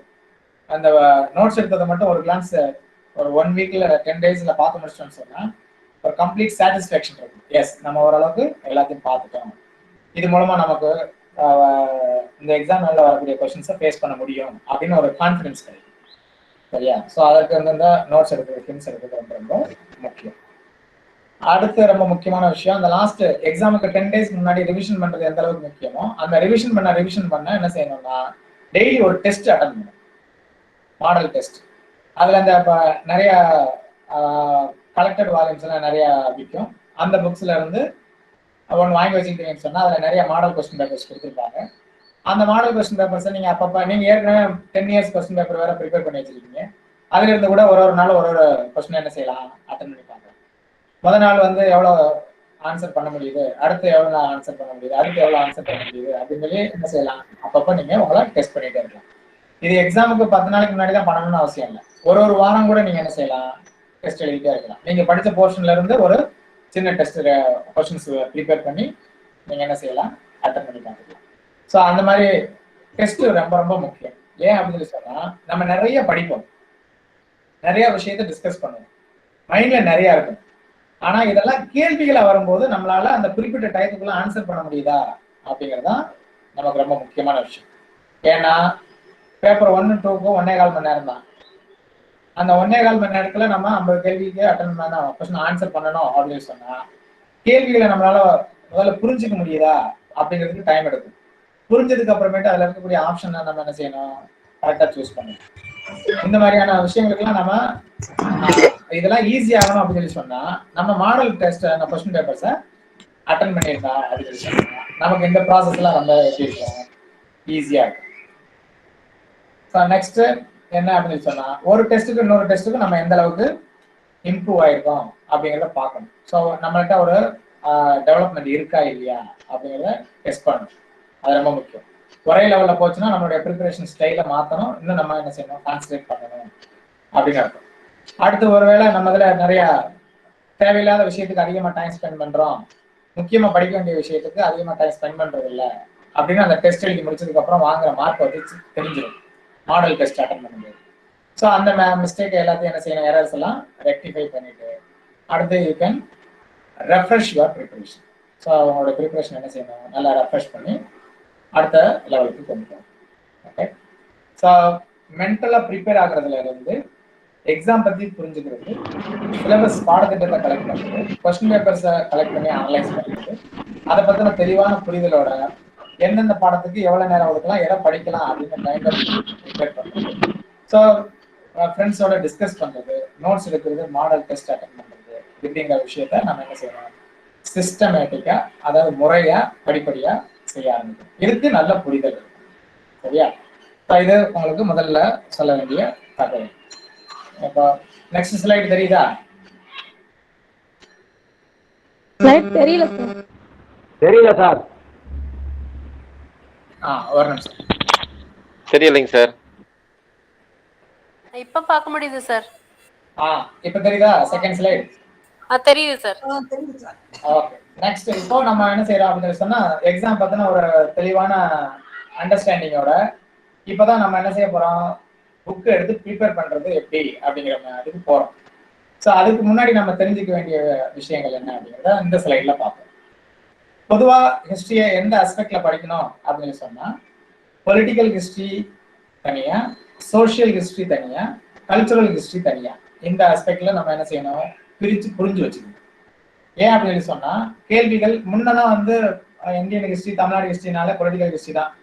யாரு சேர சோழ பாண்டியர்கள் ஆட்சிக்கு வந்தாங்களா, மௌரியர் ஆட்சிக்கு வந்தாரா, குப்தர் ஆட்சிக்கு வந்தாரா அப்படின்னு ஆட்சியாளர்களை பத்தியுமே பேசிட்டு இருந்த வரலாறு. இப்ப நீங்க பிஜி படிச்சிருக்கீங்க அப்படிங்கிறதுனால உங்களுக்கு நல்லாவே தெரியும். மேக்ஸிமம் நீங்க social and cultural history of India, social and cultural history of Tamil Nadu அப்படிங்கிற பேப்பர்ஸ் படிச்சிருக்கீங்க. ஸோ அடுத்து இப்போ 1970ஸ்க்கு அப்புறமா அந்த ஹிஸ்டாரியன்ஸ் எல்லாருமே சொசைட்டிக்கும் கல்ச்சுரல் ஆஸ்பெக்டுக்கும் நிறைய முக்கியத்துவம் கொடுத்து வரலாறுகள் எழுதியிருக்காங்க. ஸோ அதனால கேள்விகள் இப்படி பறந்துபட்ட ஏரியால இருந்து தான் என்ன செய்யும் வரும். அப்போ அதுக்கு நம்ம எப்படி படிக்கணும் அப்படின்னு சொன்னா, ஃபர்ஸ்ட் வந்து பேசிக் மெத்தட்ஸ், இன்னொன்னு சூப்பர் ஸ்ட்ரக்சர் மெத்தட்ஸ் அப்படின்றது. நாம வரலாற்றுல அடிப்படையா வச்சிருக்க வேண்டிய விஷயங்கள் என்ன அப்படின்றது ஃபண்டமெண்டல்ஸ் அது மாதிரி. வரலாறு படிக்கணும்னாலே அவங்களுக்கு இது தெளிவா தெரிஞ்சிருக்கும். அப்படின்னாதான் அவன் வரலாறு படிக்கிறதுக்கே எலிஜிபிள், இல்லைன்னா இல்லை. ஆனா நமக்கு பொதுவாக காலேஜ்ல எல்லாம் என்ன செய்வாங்க, எந்த டிபார்ட்மெண்ட்டுமே கிடைக்கலன்னா அவனுக்கு ஹிஸ்டரி டிபார்ட்மெண்ட் அப்படின்னு போடுவாங்க. ஸோ அப்படி இல்லை, வரலாற்றை படிக்கிறதுக்கும் சில தகுதிகள் இருக்கு. அந்த தகுதிகளோட படிச்சாதான் அந்த வரலாற்று பாடத்துல ஒரு நம்ம என்ன செய்ய முடியும், உயர்ந்த நிலைக்கு போக முடியும். ஸோ அப்போ பேசிக் மெத்தட்ஸை நம்ம புரிஞ்சுக்கணும்னா என்ன செய்யணும், சூப்பர் ஸ்ட்ரக்சர் மெத்தட்ஸுக்கு என்னென்ன மாதிரியான விஷயங்களை கான்சன்ட்ரேட் பண்ணணும் அப்படிங்கிறத பார்க்கலாம். இப்ப பேசிக் மெத்தட்ஸ்ல நமக்கு என்ன ரொம்ப முக்கியம் அப்படின்னு சொன்னா, ஜியாகிரபியும் கிரோனாலஜி. நமக்கு என்ன சொல்லுவாங்க, புவியியலும் காலக்கிரமமும் வரலாற்றின் இரண்டு கண்கள் அப்படின்னு சொல்லுவாங்க. Geography and chronology are two eyes of history அப்படின்னு சொல்லுவாங்க.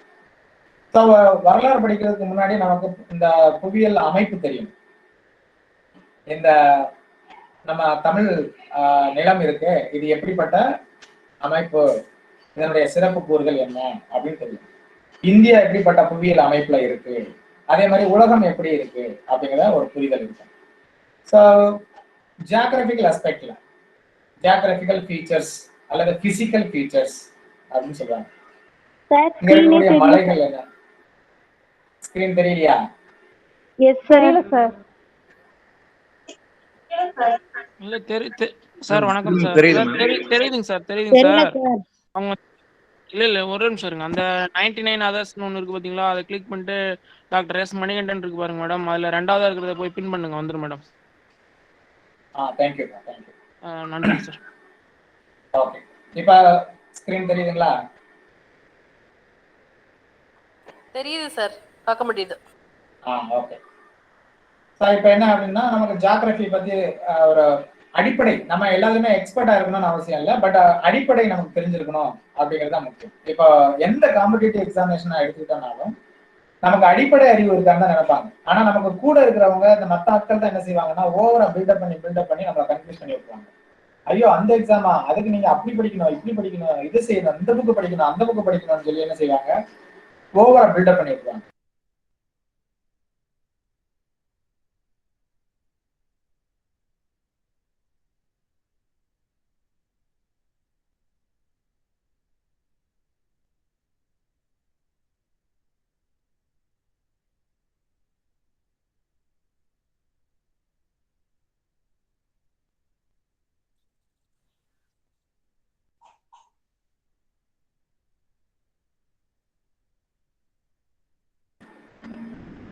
லைன் கட் ஆயிடுச்சா?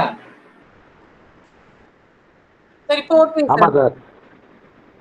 Okay sir.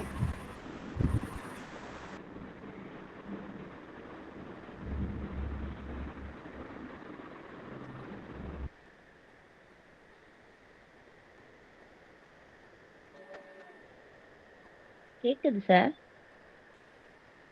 ஓகே. இப்போ அந்த ஃபுல் ஸ்கிரீன்ல தெரியுதா? தெரியுது சார். இப்ப தெரியுது சார். ரைட். தெரியுது நமக்கு அந்த தெரியுது சார். புவியியல் கூறுகள் அப்படின்னு சொல்லக்கூடிய விஷயம். இப்ப இந்த எக்ஸாமினேஷன் அதிகமா எல்லாரும் என்ன செய்வாங்க, பில்டப் பண்ணி விட்டுருவாங்கன்னு சொன்னேன். ஏன் அப்படின்னு சொன்னா அவங்களுக்கு எக்ஸாம் பத்தின தெளிவான புரிதல் இல்லை. அதனாலதான் நம்மள அந்த மாதிரி என்ன செய்யறாங்க, தவறான வழிகாட்டுதல் இல்லை, அவங்களுக்கு இருக்கக்கூடிய அந்த எக்ஸ்பீரியன்ஸை வச்சு நம்மள மிஸ்கைட் பண்ணிடுவாங்க. ஸோ எல்லாத்துலயுமே இப்போ செட் எக்ஸாமா இருக்கட்டும், நெட் எக்ஸாமா இருக்கட்டும், இல்லைன்னா யூபிஎஸ்சியா இருக்கட்டும், டிஎன்பிஎஸ்சியா இருக்கட்டும், டிஆர்பியா இருக்கட்டும், எல்லாத்துலயுமே ஃபர்ஸ்ட் எதுல கான்சன்ட்ரேட் பண்ணுவாங்கன்னா பேசிக்ஸ் தான். இந்த ஹிஸ்டரி சப்ஜெக்ட் படிச்சிருக்காங்க, நீங்க ஒரு ஹிஸ்டரி ப்ரொஃபஸரா வர போறீங்க, அப்ப அதுல உங்களுக்கு அடிப்படையான அறிவு தெரிஞ்சிருக்கா இல்லையா, அதுதான் முக்கியம். அதே மாதிரிதான் எல்லா எக்ஸாமுக்கும் பேசிக்ஸ் தான் முதல்ல என்ன செய்வாங்க, இம்பார்ட்டன்ஸ் கொடுத்து கேட்பாங்க. நமக்கு இங்க இருக்கக்கூடிய ஹில்ஸ் என்ன, மவுண்டைன்ஸ் என்ன, ரிவர்ஸ் என்ன, அந்த ட்ரைனேஜ் சிஸ்டம் எப்படி இருக்கு, அப்புறம் ஐலாண்ட்ஸ் என்ன, பிளாட்டிவ்ஸ், அதை பீடபூமி இருக்கா, தீவு இருக்கு, அந்த மாதிரியான விஷயங்கள் எல்லாம் நம்ம பேசிக் என்ன செய்யணும், தெரிஞ்சு வச்சுக்கணும். மினரல்ஸ் என்னென்னலாம் இருக்கு, ரிசோர்சஸ், மற்ற ரிசோர்சஸ். ஸோ ஜியாகிரபி எல்லாம் கான்சன்ட்ரேட் பண்ணது ரொம்ப முக்கியமான விஷயம். அடுத்து கிரோனாலஜி. நமக்கு வரலாற்றை பிரிச்சிருப்பாங்க, உங்களுக்கு தெரியும். Prehistoric period, historic period, வரலாற்றுக்கு முற்பட்ட காலம், வரலாற்று காலம் அப்படின்னு. இந்த வரலாற்று காலத்துல நமக்கு பழங்கால இந்தியா, இடைக்கால இந்தியா, நவீன இந்தியா அப்படின்னு ஏன்ஷியன்ட் மெடிவல் மாடர்ன் அப்படின்னு சொல்லி இருக்கு. இதுல நமக்கு ஒரு புரிதல் என்ன அப்படின்னு சொன்னா, இந்தியன் ஹிஸ்டரி எடுத்துக்கிட்டோம்னு சொன்னா எந்த மாதிரியே பிரிச்சுக்கலாம், தமிழ்நாடு ஹிஸ்டரி சொன்னாலும் இதை பிரிச்சுக்கலாம், வேர்ல்டு ஹிஸ்டரி சொன்னாலும் இதே ஆஸ்பெக்ட்ல நம்ம என்ன செய்யலாம், பிரிச்சுக்கலாம். அப்ப பொதுவா நமக்கு இவ்வளோ உலக வரலாறையும் கான்சன்ட்ரேட் பண்ண வேண்டியிருக்கு, இந்திய வரலாறு, தமிழக வரலாறுனா எல்லாத்தையும் எடுத்துக்கிட்டோம்னு சொன்னா அந்த சிலபஸ்ல எந்த லிமிட்ல இருந்தா கொடுத்துருக்காங்க அப்படின்னு சொன்னா மேக்சிமம் இந்த ஸ்டோனேஜ் பீரியட்ல இருந்து, அதாவது அதுவும் நியூ ஸ்டோனேஜ் பீரியட்ல இருந்தா கொடுப்பாங்க. அதாவது ஃபர்ஸ்ட் ஹியூமன் எப்ப வந்து ஓரளவுக்கு திங்க் பண்ண ஆரம்பிச்சாங்க, இன்வென்ஷன் எப்ப நடந்துச்சு, எப்ப அக்ரிகல்ச்சர் ஸ்டார்ட் ஆச்சு அப்படிங்கிற காலகட்டத்தில் இருந்து என்ன செஞ்சிருக்காங்க, கொடுத்துருக்காங்க.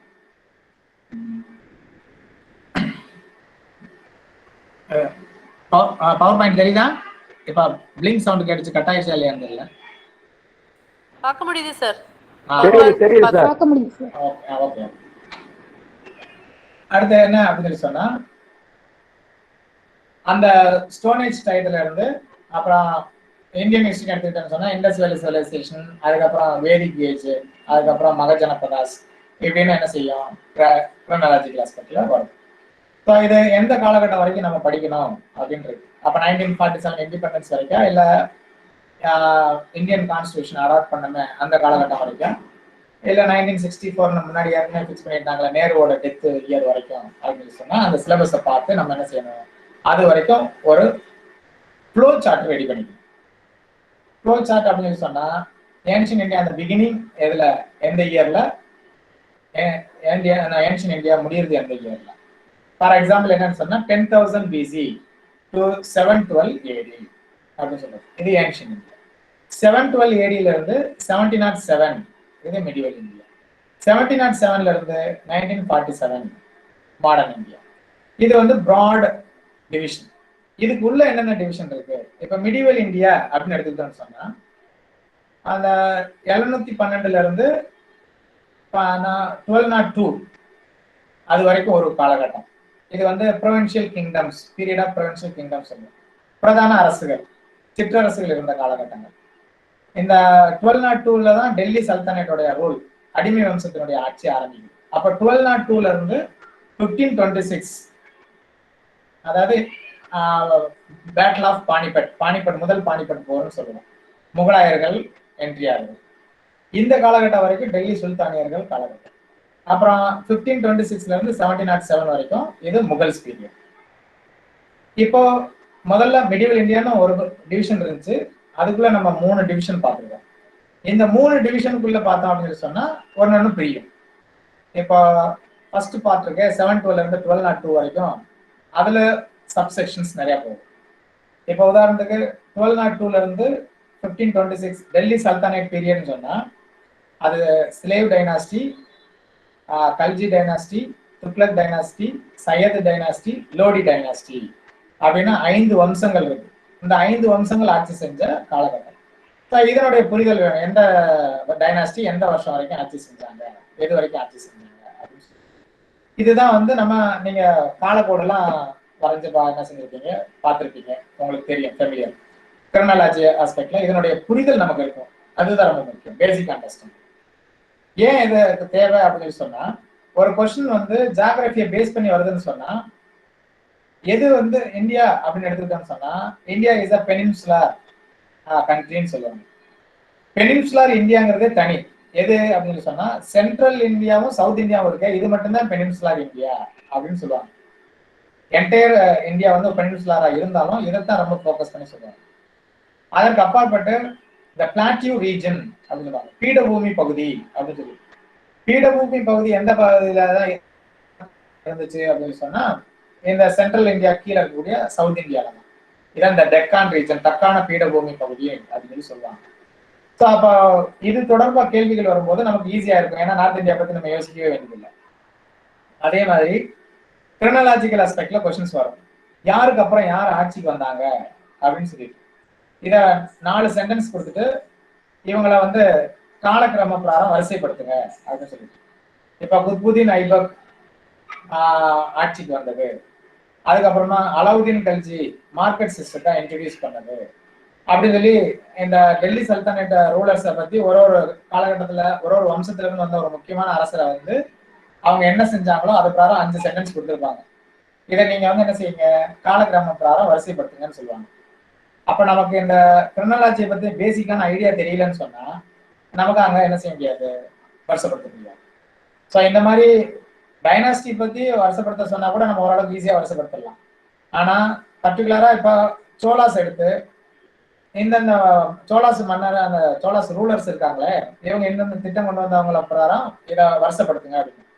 முதல்ல உத்தம சோழன் வந்தாரா, சுந்தர சோழன் வந்தாரா, ராஜராஜ சோழன் வந்தாரா, ராஜேந்திர சோழன் வந்தாரா அப்படின்னு நமக்கு தெரியணும். அப்படி தெரிஞ்சாதான் நம்ம அதுக்கு அந்த மாதிரி கிரிமினாலஜிக்கல் ஆஸ்பெக்ட்ல ஆர்டர் பண்ண முடியும். முதல்ல வந்தது யாரு, அடுத்து வந்தது யாரு, அடுத்து வந்தது யாரு, கடைசியா வந்தது யாரு அப்படின்னு ஆர்டர் பண்றதுதான் இந்த கிரிமினாலஜிக்கல் ஆர்டர். ஸோ அந்த ஜியோகிராஃபியும் கிரிமினாலஜியும் நமக்கு ரொம்ப முக்கியம். அடுத்து ஃபேக்ட்ஸ். வரலாற்றுல நிறைய புத்தகங்கள் வெளிவந்திருந்தாலும் கூட சில வரலாற்று புத்தகங்கள் தான் ஸ்டாண்டர்டான புக்ஸ், உண்மையான புத்தகங்கள், உண்மையான தரவுகளை அடிப்படையாக கொண்டு எழுதப்பட்ட புத்தகங்கள் அறியப்பட்டிருக்கு. அதனாலதான் இந்தந்த தேர்வுகளுக்கு இந்தந்த புத்தகங்களை படிங்க அப்படின்னு சஜஸ்ட் பண்ணுறேன். நானும் கடைசியில சில லிஸ்ட் வச்சுதான் உங்களுக்கு சொல்றேன். ஸோ அந்த மாதிரி இருக்கக்கூடிய விஷயங்கள்ல சில வரலாற்று உண்மைகளை நம்ம என்ன செய்யணும், மேலோட்டமா தெரிஞ்சுக்கணும், ரொம்ப டீப்பா போகணும்னு அவசியம் இல்லை. ஏன்னா நம்ம இப்போ பேசிக் தான் பார்த்துருக்கோம், பேசிக் மெத்தட்ஸ் தெரிஞ்சுக்கணும். நம்ம சின்ன வயசுல இருந்து வரலாறு படிச்சுட்டு இருக்கோம், சரியா? அப்ப அப்பையில இருந்து இப்ப கத்துக்கிட்ட விஷயங்கள்னு ஒண்ணு இருக்கு. அதுல நமக்கு என்னென்ன மாதிரியான விஷயங்கள்லாம் தெரியுது அப்படின்னு பார்க்கணும். அடுத்து ஃப்ரெண்ட்ஸுகளோட டிஸ்கஸ் பண்றது, ப்ரொஃபசர்ஸோட அப்பப்போ டவுட் கிளியர் பண்ணிக்கணும். அடுத்து ஏதாவது வீடியோஸ் பார்க்கணும், இல்லைன்னா நெட்ல important facts in Indian history, important facts in Tamil Nadu history அப்படின்னு போட்டீங்கன்னா ஒரு 35-50 அப்படின்னு ஒரு ஃபேக்ட்ஸ் வரும். அதுல முக்கியமா நிகழ்ந்த நிகழ்வுகள்லாம் என்னென்ன அப்படின்னு இன்ட்ரெஸ்டா படத்தோட போட்டிருப்பாங்க. உங்களுக்கு பார்த்த உடனே ஈஸியா என்ன செய்யும், புரியும். ஸோ இந்த மாதிரியான விஷயங்கள் உங்களுக்கு என்ன செய்யாது, மறக்காது. அடுத்து ரொம்ப முக்கியமான விஷயம், கான்செப்ட்ஸ், ஐடியாஸ் அண்ட் டேர்ம்ஸ். இது வந்து பேசிக்லயே கொஞ்சம் அட்வான்ஸா இருக்கக்கூடியது. அதாவது ஜியோகிராஃபி நமக்கு தெரிஞ்சிருச்சு, கிரிமினாலஜி நமக்கு தெரிஞ்சிருச்சு, ஓரளவுக்கு ஹிஸ்டாரிக்கல் ஃபேக்ட்ஸ் எல்லாம் ஓரளவுக்கு நமக்கு தெரியுது அப்படின்னு சொன்னாலே நமக்கு ஹிஸ்டரியை பத்தின பேசிக்ஸ் தெரிஞ்சிருச்சு அப்படின்னு அர்த்தம், ஃபண்டமெண்டல்ஸ். இது தெரிஞ்சாலே போதும், நம்ம 50% eligible to become assistant professor அப்படின்னு அர்த்தம். அடுத்து கான்செப்ட்ஸ், ஐடியாஸ் அண்ட் டேர்ம்ஸ். இதுதான் உங்களுக்கு சிலபஸ்ல கொடுத்துருக்கிற முதல் பகுதி. நீங்க எக்ஸாமுக்காக சிலபஸ் எடுத்து பார்த்தவங்க எல்லாரும் என்ன செஞ்சிருக்கீங்க, பார்த்துருக்கீங்க. வரலாற்றுல புது புது கான்செப்டை, என்னென்ன மாதிரியான கான்செப்ட் அறிமுகப்படுத்தினாங்க, எந்தெந்த மாதிரியான ஹிஸ்டாரியன்ஸ், சோசியாலஜிஸ்ட், ஆந்த்ரோபாலஜிஸ்டுடைய ஐடியாஸ், அதாவது பிலாசபிஸ் பெரிய தாக்கத்தை என்ன செஞ்சது, உண்டு பண்ணது. அண்ட் டேர்ம்ஸ், வரலாற்றுல தெரிஞ்சுக்க வேண்டிய டேர்ம்ஸ் எல்லாம் என்னென்ன அப்படின்னு சொல்லி. ஸோ இப்போ உதாரணத்துக்கு எடுத்துக்கணும்னு சொன்னா கான்செப்ட். இப்போ வரலாற்றுல என்ன மாதிரியான கான்செப்ட்லாம் ரொம்ப முக்கியமான கான்செப்ட் அப்படின்னு சொன்னா நிறைய கான்செப்ட்ஸ் இருக்கு. எடுத்துக்காட்டுக்கு சொல்லணும்னு சொன்னா அர்பனைசேஷன் அப்படின்னு சொல்றோம், நகரமயமாதல் அப்படின்னு அர்த்தம். எல்லாமே ஆரம்பத்துல கிராமங்களா தான் இருந்துச்சு. ஆனா எப்படி திடீர்னு நகரங்கள்லாம் உருவாச்சு அப்படின்னா, திடீர்னுலாம் நகரம் என்ன செய்யாது, உருவாகாது. கிராஜுவலா தான் உருவாகும். அப்ப ஃபர்ஸ்ட் அந்த அர்பனைசேஷன் எப்ப நிகழ்ந்துச்சு அப்படின்னு சொன்னா, அது வந்து இண்டஸ் வேலி சிவிலைசேஷன் பீரியட்ல. அதனாலதான் அது நாகரிக காலம் அப்படின்னு சொல்றோம். மக்கள் ரொம்ப உச்சபட்ச நாகரிகமாக வாழ்ந்த காலகட்டம். அப்ப செகண்ட் அர்பனைசேஷன் அப்படின்னு ஒரு டேர்ம் இருக்கு. இண்டஸ் வேலி சிவிலைசேஷன் அளவுக்கு உயர்ந்த நம்ம மக்கள் வீழ்ச்சி அடைஞ்சு ஆரியர்கள் படையெடுப்பு வந்ததுக்கு அப்புறம் மறுபடியும் எல்லா அரசுகளும் சிதறுண்டு போய் மறுபடியும் சிற்றரசுகள்லாம் ஒன்னா சேர்ந்து மௌரிய பேரரசை உருவாக்கி அதுக்கப்புறமா தான் என்ன செய்யுது, இன்னொரு நகரமயமாதல் உருவாகுது. அதுதான் செகண்ட் அர்பனைசேஷன் அப்படின்னு சொல்றோம். ஸோ அந்த கான்செப்ட் அப்படின்னு எடுத்துக்கிட்டோம்னு சொன்னா இந்த மாதிரி அர்பனைசேஷன், பக்தி மூவ்மெண்ட், இந்தியன் நேஷனல் மூவ்மெண்ட் அப்படிங்கிற மாதிரியான கான்செப்ட். இந்த ஐடியாஸ்ங்கிறது இந்த பிலாசபிஸ் ஹிஸ்டாரியன்ஸ் இன்ட்ரடியூஸ் பண்ண அந்த ஐடியாஸ்.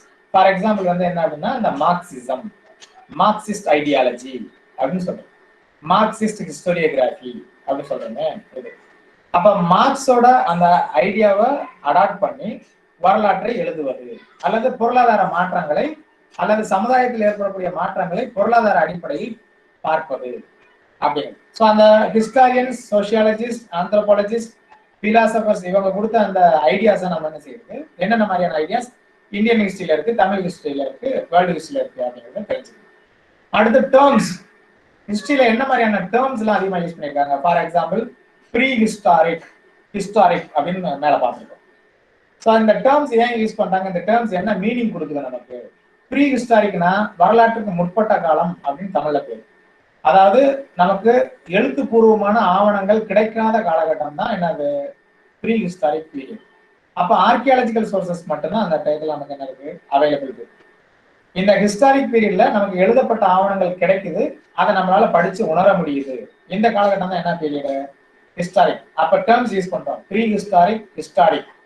இதே மாதிரி இன்னும் டேர்ம்ஸ் நிறைய யூஸ் பண்றோம். என்னென்ன, இக்தா, ஜாகீர், ஜமீன்தார், பாளையம் அப்படின்னு இப்ப மாடர்ன் பீரியட் வரைக்கும் நம்ம நிறைய டேர்ம்ஸ் என்ன செய்யறோம், யூஸ் பண்றோம். ஸோ இந்த மாதிரி கான்செப்ட்ஸ், ஐடியாஸ் அண்ட் டேர்ம்ஸ் இதெல்லாம் படிச்சு பார்த்து இதனுடைய மீனிங் என்ன அப்படிங்கிறத தெரிஞ்சு வச்சுக்கணும். சப்ஜெக்டை முழுசா படிக்கிறது வரைக்கும் நமக்கு டேர்ம்ஸ் முழுசா புரியாது, பட் அட்லீஸ்ட் ஒரு சின்ன அண்டர்ஸ்டாண்டிங்காச்சும் என்ன செய்யும், இருக்கும். ஏன்னா நம்ம அடிப்படையை தானே கற்றுட்டு இருக்கோம், அதனால. ஸோ இந்த மாதிரியான விஷயங்கள் எல்லாம் கலெக்ட் பண்ணி நம்ம என்ன செய்யணும், தெரிஞ்சு வச்சுக்கணும். இது வந்து உங்களுடைய அடிப்படை அறிவை நல்லா ஸ்ட்ராங் பண்றதுக்கு ரொம்ப ஹெல்ப்ஃபுல்லா இருக்கும். அடுத்து சூப்பர் ஸ்ட்ரக்சர் மெத்தட்ஸ் அப்படிங்கிறது என்ன அப்படின்னு சொன்னா, இந்த அடிப்படை புரிதலோட இன்னும் வரலாற்றை நம்ம படிக்க படிக்க நம்ம எப்படி அதை வந்து மேலும் மேலும் விரிவா தெரிஞ்சுக்கலாம் அப்படின்னு சொல்றோம். இதுக்கு என்ன மாதிரியான மெத்தட்ஸ் எல்லாம் யூஸ் பண்ணலாம் அப்படின்னு சொன்னா, இந்த ரைட்ல கொடுத்துருக்க அந்த லிஸ்ட் மெத்தட்ஸ் எல்லாம் அனலிட்டிக்கல் மெத்தட் யூஸ் பண்ணலாம், ஆடியோ விஷுவல் மெத்தட் யூஸ் பண்ணலாம், அதாவது வீடியோஸ் பார்க்கறது இல்லை ஆடியோ கேட்கறது. இன்னைக்கு நிறைய மொபைல் போனோட யூஸ் வந்துருச்சுங்கிறதுனால ஃப்ரீ டைம் இருக்கும்போது எல்லாரும் நிறைய பேர் பாட்டு கேட்டுட்டு இருக்காங்க. நம்ம ஹெட்செட் மாட்டிட்டு கூட இந்தியன் ஹிஸ்டரியை பத்தி சொன்னது, இந்தியன் ஹிஸ்டரியில இருக்கக்கூடிய 1 மார்க் கொஸ்டின்ஸ்லாம் என்ன, அதெல்லாம் கேள்வி கேட்டு பதில் சொல்லிட்டு இருப்பாங்க, அதை கேட்டுக்கலாம். ICT other method, audio visual மெத்தடோட இன்னொரு அது இன்க்ளூடட். சார்ட் ப்ரிப்பரேஷன், நமக்கு சார்ட் ப்ரிப்பேர் பண்றது, நம்ம படம் வரைஞ்சு ஃப்ளோ சார்ட் மாதிரி ரெடி பண்ணி வச்சுக்கிட்டோம். கிரிமினாலஜிக்கு யூஸ் பண்ணக்கூடிய அந்த மெத்தடை என்ன செய்யலாம், யூஸ் பண்ணிக்கலாம். மைண்ட் மேப் யூஸ் பண்றது, படம் போட்டு வரைஞ்சு தெரிஞ்சு வச்சுக்கிறோம். மேப், இப்போ தமிழ்நாடு ஹிஸ்டரியில கர்நாடிக் வார்ஸ் அதை பத்தி படிக்கிறோம் அப்படின்னு சொன்னா, மெட்ராஸ் பிரசிடென்சி அப்படியே என்ன செய்யறது, மேப் ஒரு மாடல் வரைஞ்சு எந்தெந்த மாதிரியான முக்கியமான சென்டர்ஸ் அது வந்து கர்நாடிக் வார்ஸ்ல முக்கியமான இடத்த பிடிக்குது அப்படின்னு சொல்லி அந்த சென்டர்ஸ் எல்லாம் மார்க் பண்ணி இங்கங்க இந்த மாதிரியான நிகழ்வுகள்லாம் நடந்துச்சு, யார் எங்க வந்து படையெடுத்து போனாங்க, யார் ஜெயிச்சாங்க அப்படிங்கிற மாதிரி மார்க் பண்ணி வச்சுருக்கு. படம் வரைஞ்சு நமக்கு படிச்சோம்னு சொன்னா நமக்கு மறக்காது, ஏன்னா சின்ன வயசுல இருந்த அந்த புரிதல் இருக்கு நமக்கு. அடுத்து டயக்ராம் மெத்தட், டயக்ராம் போட்டு என்ன செய்யறது, ஒரு ஸ்டாட்டிஸ்டிக்கல் ரிப்போர்ட் இருக்கு, இல்லை எக்கனாமிக் க்ரோத் இருக்கு, பாப்புலேஷன் பத்தி படிக்கிறோம் அப்படின்னா அதுக்கு ஒரு டயக்ராம் போட்டு படிச்சுக்கிட்டோம்னு சொன்னா ஈஸியா இருக்கும். சைக்கோமெட்ரிக் மெத்தட், இந்த பேப்பர் 1 இருக்கு உங்களுக்கு ஜென்ரல் பேப்பர், இதுக்கு வந்து இந்த சைக்கோமெட்ரிக் மெத்தட் தெரிஞ்சா ரொம்ப ஹெல்ப்ஃபுல்லா இருக்கும். ஈவன் ஹிஸ்டரி சப்ஜெக்ட்டுக்கு அவங்களுக்கு இந்த மெத்தட் என்ன அப்படிங்கறத தெரிஞ்சு வச்சுக்கிட்டீங்கன்னு சொன்னா ரொம்ப ஈஸியா இருக்கும். நீங்க இந்த மற்ற காம்படிட்டிவ் எக்ஸாமினேஷன் ப்ரிப்பேர் பண்ணும்போது இந்த மெத்தட் கேள்விப்பட்டிருக்கீங்க, சைக்கோமெட்ரிக் மெத்தட். அதாவது என்ன அப்படின்னு சொன்னா, ஒரு எக்ஸாம்பிள் கொடுத்துருவாங்க, அடுத்த கொஸ்டின் கேட்பாங்க, நம்ம ஆன்சர் பண்ண வேண்டியது. ஃபார் எக்ஸாம்பிள் என்ன அப்படின்னு சொன்னா, டீச்சர், அதுக்கப்புறம் புக் அப்படின்னு கொடுத்துருப்பாங்க. டீச்சர் கோலன் வச்சு புக்னு கொடுத்துருப்பாங்க. அடுத்து என்ன அப்படின்னு சொன்னா கார்பெண்டர் அப்படின்னு கொடுத்துட்டு நிறைய ஆப்ஷன்ஸ் கொடுத்துருப்பாங்க. கீழே அவரோட யூஸ் பண்ணக்கூடிய டூல்ஸ், அவரை இருக்கக்கூடிய மற்ற குவாலிஃபிகேஷன், இந்த மாதிரியான விஷயங்களை கொடுத்துருப்பாங்க. இதுக்கு எது ஆப்டா வரும் அப்படின்னு சொல்லி.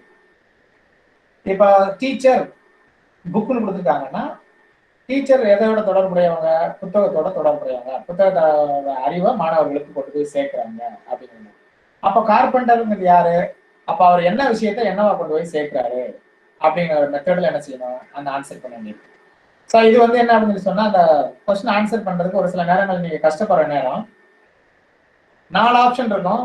அதுல 2 ஆப்ஷன் வந்து, அதாவது 4 ஆன்சர்ல எது சரியான ஆன்சர் நமக்கு தெரியாது. ஆனா எதெல்லாம் வந்து தவறான ஆன்சர் அப்படின்னு சொல்லி ஒமிட் பண்ணிடலாம். அப்போ ஒமிட்டிங் த ராங் ஆன்சர்ஸ் அப்படின்னு ஒரு மெத்தட் இருக்கு. அதுக்கு இந்த சைக்கோமெட்ரிக் மெத்தட் ஹெல்ப் பண்ணும். தவறான ஆன்சர் எல்லாம் நீங்க ஒமிட் பண்ணிட்டீங்கன்னு சொன்னா, ஆப்ஷன்ஸ் எல்லாம் ஒமிட் பண்ணிட்டீங்கன்னு சொன்னா, அப்ப ரைட்டான ஆன்சர் என்ன செய்யும், நமக்கு ஆட்டோமேட்டிக்கா கிடைச்சிடும். ஆனா நமக்கு அதுதான் ரைட்டுன்னு தெரியாது. பட் தவறான ஆப்ஷனை ஒமிட் பண்றதுனால ரைட்டான ஆன்சர் கிடைக்குது நமக்கு. ஸோ அடுத்து குவிஸ் அட்டன் பண்றது. இப்போ ஆன்லைன் குவிஸ் எல்லாம் நிறைய இருக்கு. அந்த குவிஸ் எல்லாம் அட்டன் பண்ண நம்ம ஓரளவுக்கு அந்த இதுல ஒரு பர்டிகுலர் சப்ஜெக்ட்ல எக்ஸ்பெக்ட் ஆகிட்டே இருக்கும். ஸோ இப்போ மாடர்ன் பீரியட்ல ஃப்ரீடம் ஸ்ட்ரகிளை பத்தி தெரிஞ்சுக்கிறோம்னு சொன்னா, ஃப்ரீடம் ஸ்ட்ரகிள் எப்போ ஆரம்பிச்சிச்சு, என்னென்ன இயக்கங்கள் போராடினாங்க, எந்த முக்கியமான தலைவர்கள்லாம் போராடினாங்க அப்படின்னு சொல்லிட்டு ஒரு 2 குவிஸ் 3 குவிஸ் 50 கொஸ்டின்ஸ் உள்ள குவிஸ் நீங்க அட்டன் பண்ணீங்க அப்படின்னு சொன்னா, சரியா தவறோ அட்லீஸ்ட் எல்லா பேர்களும் இயக்கங்களும் உங்க மைண்ட்ல என்ன செய்யும், ஸ்டோர் ஆயிடும். அப்போ அடுத்து நீங்க கேள்வி பதில் படிக்கும்போது என்ன செய்யும், ஈஸியா புரிய ஆரம்பிச்சிடும். ஓகே, அப்புறம் என்ன அப்படின்னா, ஹிஸ்டரி வந்து பெரிய வாஸ்ட் சப்ஜெக்ட்.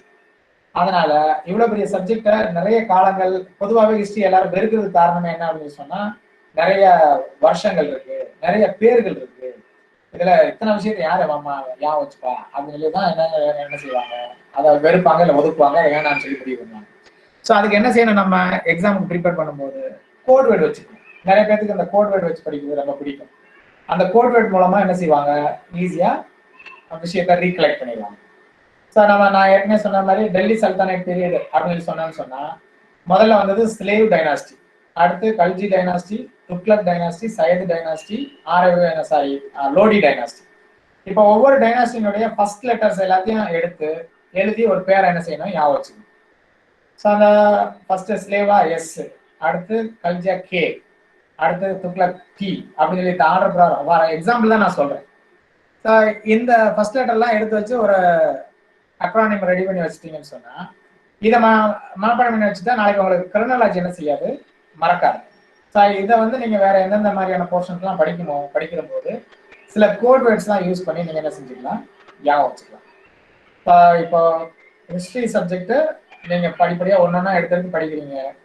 அப்படி படிக்கிற சூழ்நிலை, இப்போ பாண்டியாஸோட ஹிஸ்டரி படிக்கிறீங்க, பாண்டியாஸோட சோசியல் அண்ட் எக்கனாமிக் ஸ்டேட்டஸ் அப்படின்னு சொல்லும்போது இதுல எந்த மெத்தடு அதுக்கு ஆப்டா இருக்கும் அப்படின்னு சொன்னா, ஒரு சப்ஜெக்டுக்கு ஒரு போர்ஷன் படிக்கும்போது அதுக்கு ஒரு மெத்தட் மட்டும் இல்லை, எந்தெந்த மெத்தட்லாம் அதுக்கு அப்ளிகபிள் ஆகுதோ அதெல்லாம் எடுத்து வச்சு அதுக்கு என்ன செய்யலாம், படிக்கலாம். பாண்டியன் எம்பையர் எதுன்னு தெரியணும். அப்ப மேப் பார்க்கணும். ஏன்னா மதுரை கண்ட்ரி அல்லது பாண்டிய கண்ட்ரி அல்லது பாண்டிய நாடு.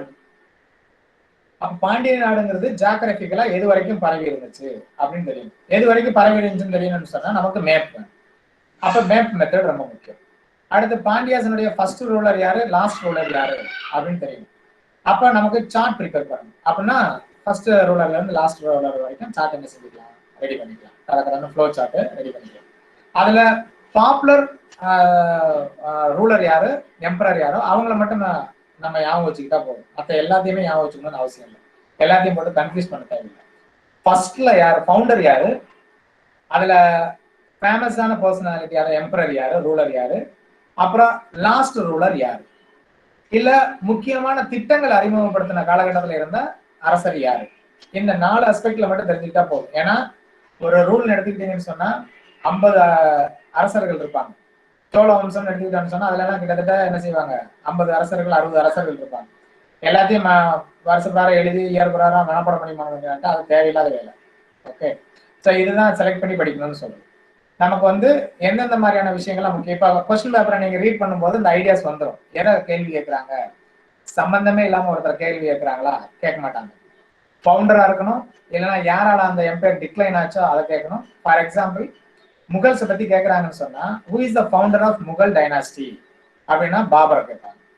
And after whom the Mughal dynasty came to end அப்படின்னா அவுரங்கசீப். கடைசியா யாருக்கு அப்புறமா அந்த முகலாய பேரரசு வந்து வீழ்ச்சி அடைஞ்சிச்சுன்னு சொல்லிட்டு முடிவுக்கு வந்தது 1857 இரண்டாம் பகதூர் ஷா இருந்தது. அப்ப அந்த ஃபர்ஸ்ட் ரூலர் ஃபவுண்டர், அப்புறம் லாஸ்ட் ஃபேமஸ் ரூலர், அதுக்கப்புறமா கடைசி ரூலர்.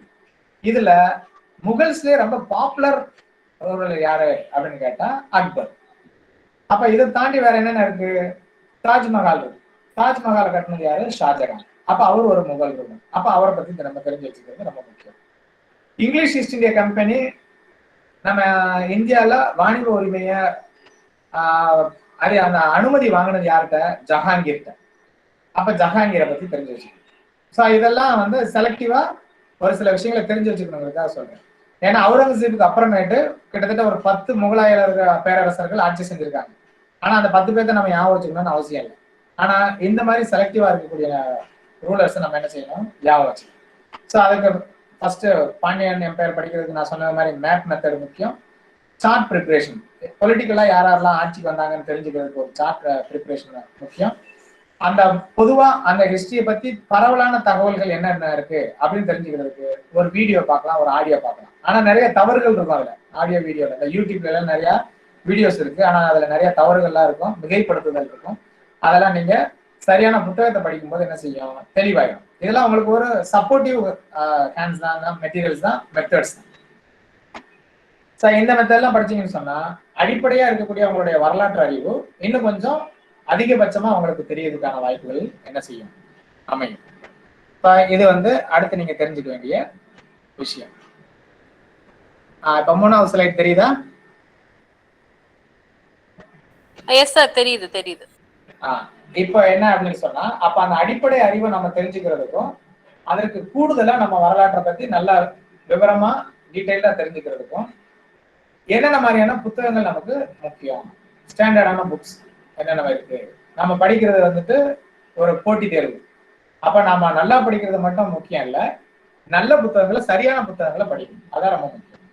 நீங்க கேள்விப்பட்டிருப்பீங்க அப்பப்ப, இப்ப இந்த டிஎன்பிஎஸ்சி எக்ஸாம், யூபிஎஸ்சி எக்ஸாம்லாம் நடந்துச்சுன்னு சொன்னா ஆப்ஷன்ஸ் தப்புன்னு சொல்லி கோர்ட்ல கேஸ் போடுவாங்க. அப்ப என்ன சொல்லுவாங்க அப்படின்னு சொன்னா, வேற எந்தெந்த புக்லாம் நீங்க பார்த்து படிச்சு நீங்க பரிச்சை இருந்தாலும் அதை பத்தி அரசாங்கம் எதுவுமே கவலைப்படாது. அரசாங்கத்தால அங்கீகரிக்கப்பட்ட புத்தகங்கள் என்னவோ அதுல ஆன்சர் எப்படி இருக்கோ அதைத்தான் ஏத்துப்பாங்க. அதுல சரியா இருந்துச்சுன்னா உங்களுக்கு மார்க் கொடுத்துருவாங்க. ஸோ இதுதான் நமக்கு நடைமுறையில் இருக்கக்கூடிய ஒரு விஷயம். அப்ப நம்ம படிக்கக்கூடிய புத்தகங்களும் அதுக்கு தகுந்த மாதிரி என்ன செய்யணும் இருக்கும். இப்போ நமக்கு பேசிக் மெத்தட்ஸ் நான் சொன்னது மாதிரி ஜியாகிரபி, கிரனாலஜி, ஃபேக்ட்ஸ், அதுக்கப்புறம் கான்செப்ட்ஸ், டேர்ம்ஸ், அப்புறம் ஐடியாஸ், இதை பத்திலாம் உங்களுக்கு தெரிஞ்சுக்கணும் அப்படின்னு சொல்லி சொன்னா முதல்ல எந்த புக் எடுத்துக்கணும் அப்படின்னு சொன்னா 9th standard 10th standard books இருக்கு, ஹிஸ்டரி புக்ஸ், அதை எடுத்துக்கணும். அதான் சோசியல் புக். சோசியல்ல அந்த ஹிஸ்டரி, சிவிக்ஸ், எக்கனாமிக்ஸ், ஜியாகிரபி அப்படின்னு 4 செக்ஷன். இப்போ நம்ம படிச்ச டயத்துல எல்லாம் எக்கனாமிக்ஸ் சேர்க்கல, நான் படிச்ச டயத்துல எல்லாம். இப்போ சோசியல்ல எக்கனாமிக்ஸ் என்ன செஞ்சிருக்காங்க? சேர்த்துருக்காங்க. ஸோ இதில் நம்ம ஹிஸ்டரி போர்ஷன் எடுத்துக்கலாம், சிவிக்ஸே எடுத்துக்கலாம், ஜியாகிரபியும் எடுத்துக்கலாம்.